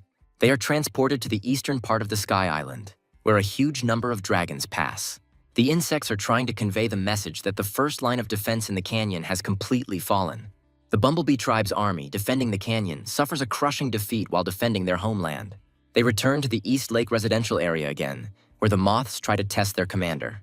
He looks at him in surprise and asks what is happening, noting the strange changes in his aura. Cedric clears his throat and says that he feels fine and there is nothing to worry about. He apologizes for the mess he made and realizes that he has grown up a little more. They tell him that he has become significantly higher, and he assumes that he has simply increased his level. They ask him how he managed to make so much progress in just 1 month, and he replies that it's all training. After some time, a wounded fighter of the Bumblebee tribe is brought here, who asks for an audience with the queen. Lola asks her where she got such a serious wound, realizing that it is definitely something serious. The warrior says that one of the 4 dragon generals led the army in a surprise attack on the canyon. Lola is the worst at taking this information and understands that it fundamentally changes all their plans for counteraction. Lola says that she will urgently send a message to the queen and asks the others to treat her. Man is ordered to lead the local residents and prepare them for evacuation at any time. The dung beetle says that this canyon is known as a stronghold for insects, but he easily crosses it. Cedric quickly goes outside and declares that he is against the evacuation of the local population. They are surprised that he leveled up, and Cedric says that they shouldn't give up the land they fought for. He notes that this will put them back in the same position they started from, and he must definitely protect them. Lola says that even if they are not the Dragon Lord's main target, these dragons will mercilessly exterminate everyone. Mao Mao and Stinkbug say that they have already gotten used to it and will return there as soon as the dragon army leaves. Cedric refuses again and says that he will not allow the dragon troops to so unceremoniously disturb their peace and destroy their homes. After a short pause, he says that such things simply cannot be tolerated if they want to live a normal life. Lola asks him to stop being willful since the regular army of dragons are very serious opponents. Cedric says that he understands this perfectly well, but they must be the ones to leave this earth. He turns to his comrades and orders them to gather all the animals and insects that are ready to fight. Cedric asks them if they want to know how to level up 2 levels in a month.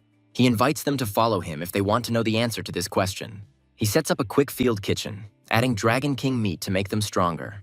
He lightly places a spoonful into each of their bowls, saying that this should help them become much stronger. Lola, Min Min, and Man Man wonder why he made so much broth.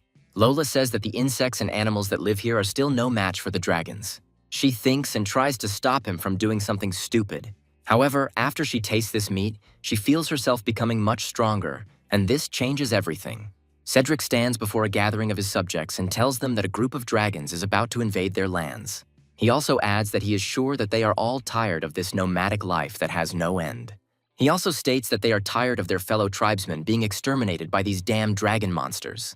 He adds that their ancestors rest beneath this earth, and they are the true owners of this place and will not give it to anyone.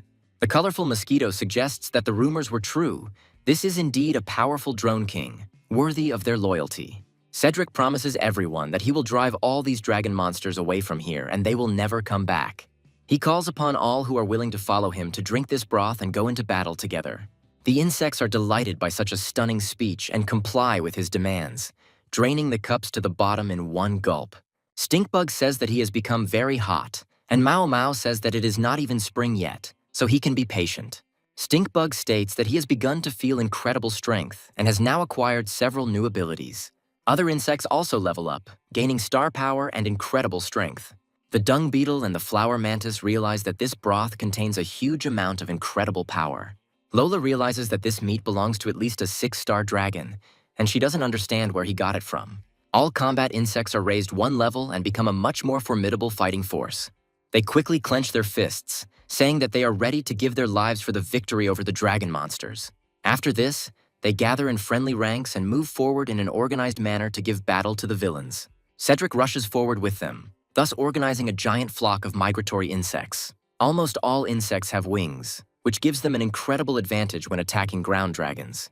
The only ones left at home are the moths and Mao Mao, who, unfortunately, cannot fly, and the soup still doesn't help them much. She sadly says that for now, this is an unattainable dream for her, but one day she will definitely rise to a new level. Cedric asks if he has any battle plan that needs to be followed to win. Cedric studies the map of the area and says that they are approaching the only narrow passage in the area. He adds that this fork in the river can restrict the movement of giant dragons, so we need to take advantage of it. They ask him why he is so gloomy, and he replies that he is not worried about the current combat power. He comments that they are moving too slowly and asks if they can speed up, but Lola replies that it is impossible. She reminds them that if they move faster, they will simply arrive at the battle already tired, and this cannot be allowed.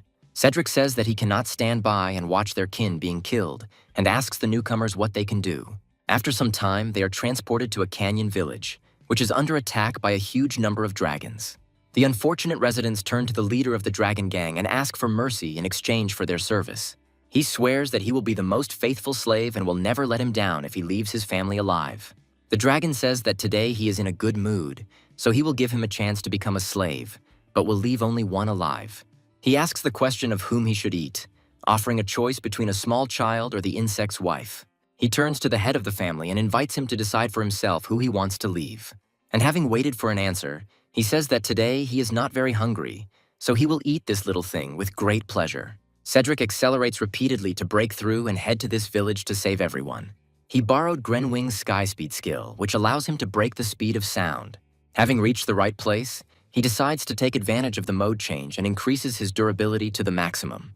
He gains enough speed to become like a projectile and delivers a powerful blow to the dragon's face. This dragon receives such powerful kinetic energy that it is thrown to the side and loses its balance. The dragons help him up, and the leader says what a stupid beetle dared to do this. Cedric looks at the destroyed village and says that these insects are trying their best to survive. He turns around and asks them why they should just let them die here on this earth. They say that in front of them there is only a 2-star beetle which does not pose any threat. Cedric says that he did not come here alone and points to the sky where many fighters are shining. The dragon gang looks up and tries to figure out what this means and why they hear such a loud noise. From the outside, it seems to them that meteorites are falling on them, but this is not what they initially thought. A few moments later, they realize that these are not meteorites, but a giant army of insects rushing into battle. The dragon leader wonders where this army came from, as they had not received any information about it. However, he understands that no matter the situation, they will kill them all and return for the reward. He orders his comrades to rush into battle and leave no insect in their path. The dragons rush forward, saying that they will not let their commander down and will bring him many trophies. The insects outnumber their opponents by more than 5 times, so the outcome of this battle is already a foregone conclusion. Lola orders the protagonist to stop being so reckless and find a safe place to hide.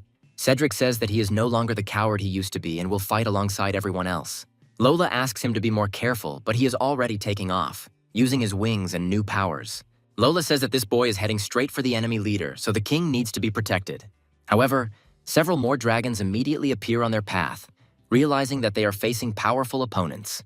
They declare that they will now show them how the provocation of the great army of dragons ends. Lola asks irritably why these opponents appeared in front of them right now. Cedric continues to fly from enemy to enemy, quickly destroying them with his increased power. However, he still has a lot of work to do to kill all the enemies in his line of sight. Cedric notes that combining the abilities of 2 subordinates produces a much greater result than simply adding them together. He decides to call the new skill Harvest Mode, realizing that it will be very useful to him in the future. Suddenly, another dragon appears behind him, happily saying that he has found their main producer. He notes that this pathetic hornet is probably the source of this insect army's star power. Taking proper aim at him, he decides to use the Heavenly Thunder Strike skill to stun him and knock him down to the ground. He says that once he kills him, the army of insects will simply disintegrate into small pieces. This dragon leader's level is quite high, so you will have to take him into account and use your maximum strength. Cedric notes that this dragon can actually shoot lightning, and he clearly underestimated its fighting abilities.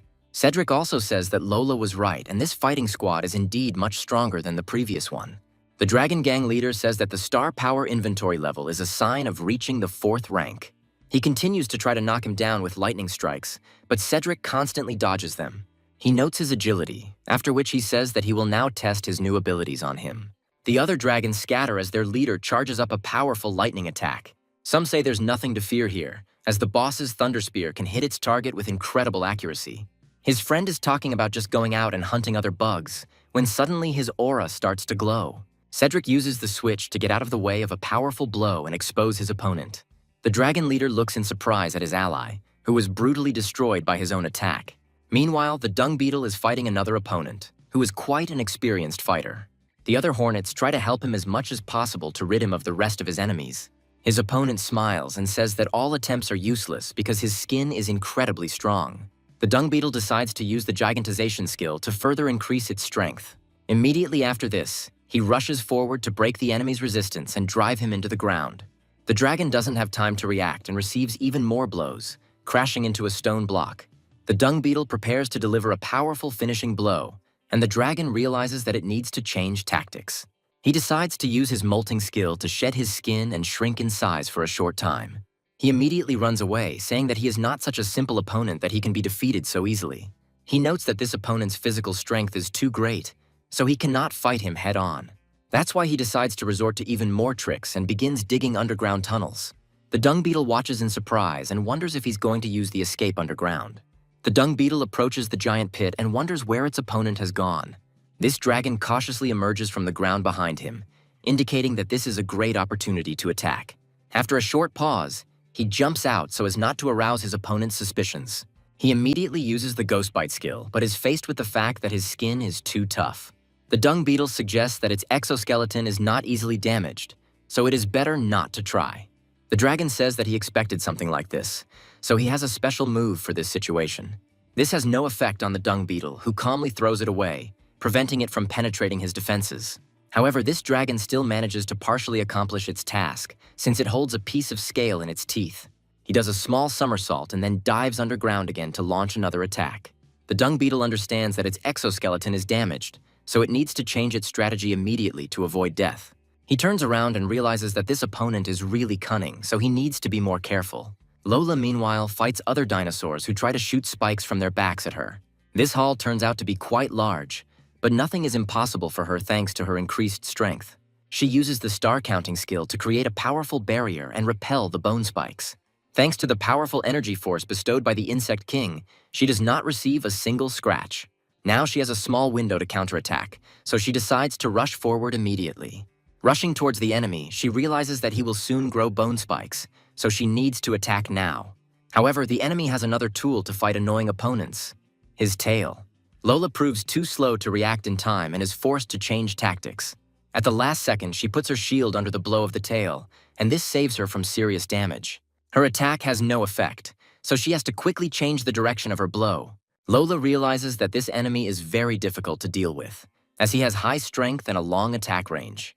Another dragon provokes his opponents by saying that they are nothing but a bunch of trash that is no good for anything.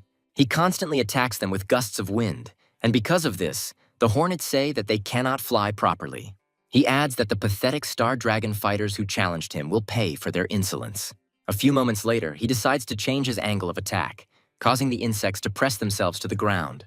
The flower mantis somehow remains on its feet and is still trying to catch the right moment to strike. The dragon, meanwhile, declares that the pathetic bugs need to work harder, since he hasn't had his fill yet. They all think that if things continue like this, their main leader will be in serious danger. However, a few seconds later, they see one of the fighters fall dead with no chance of recovery. They look at him in surprise and realize that this is one of the strongest allies they have ever had. They ask him how it happened that he ended up in such a sad state, since he was much stronger than them. He says that one must be careful with these star insects, as they are not as weak as they appear. Colored mosquito, armored elephant, and greenwing say that these star dragon monsters are just nothing. After that, she turns her attention to the leader of the Hornet Squad, the same guy from the mine who blocked their way. She states that they are likely in for a tough fight and takes out her dagger-like blades.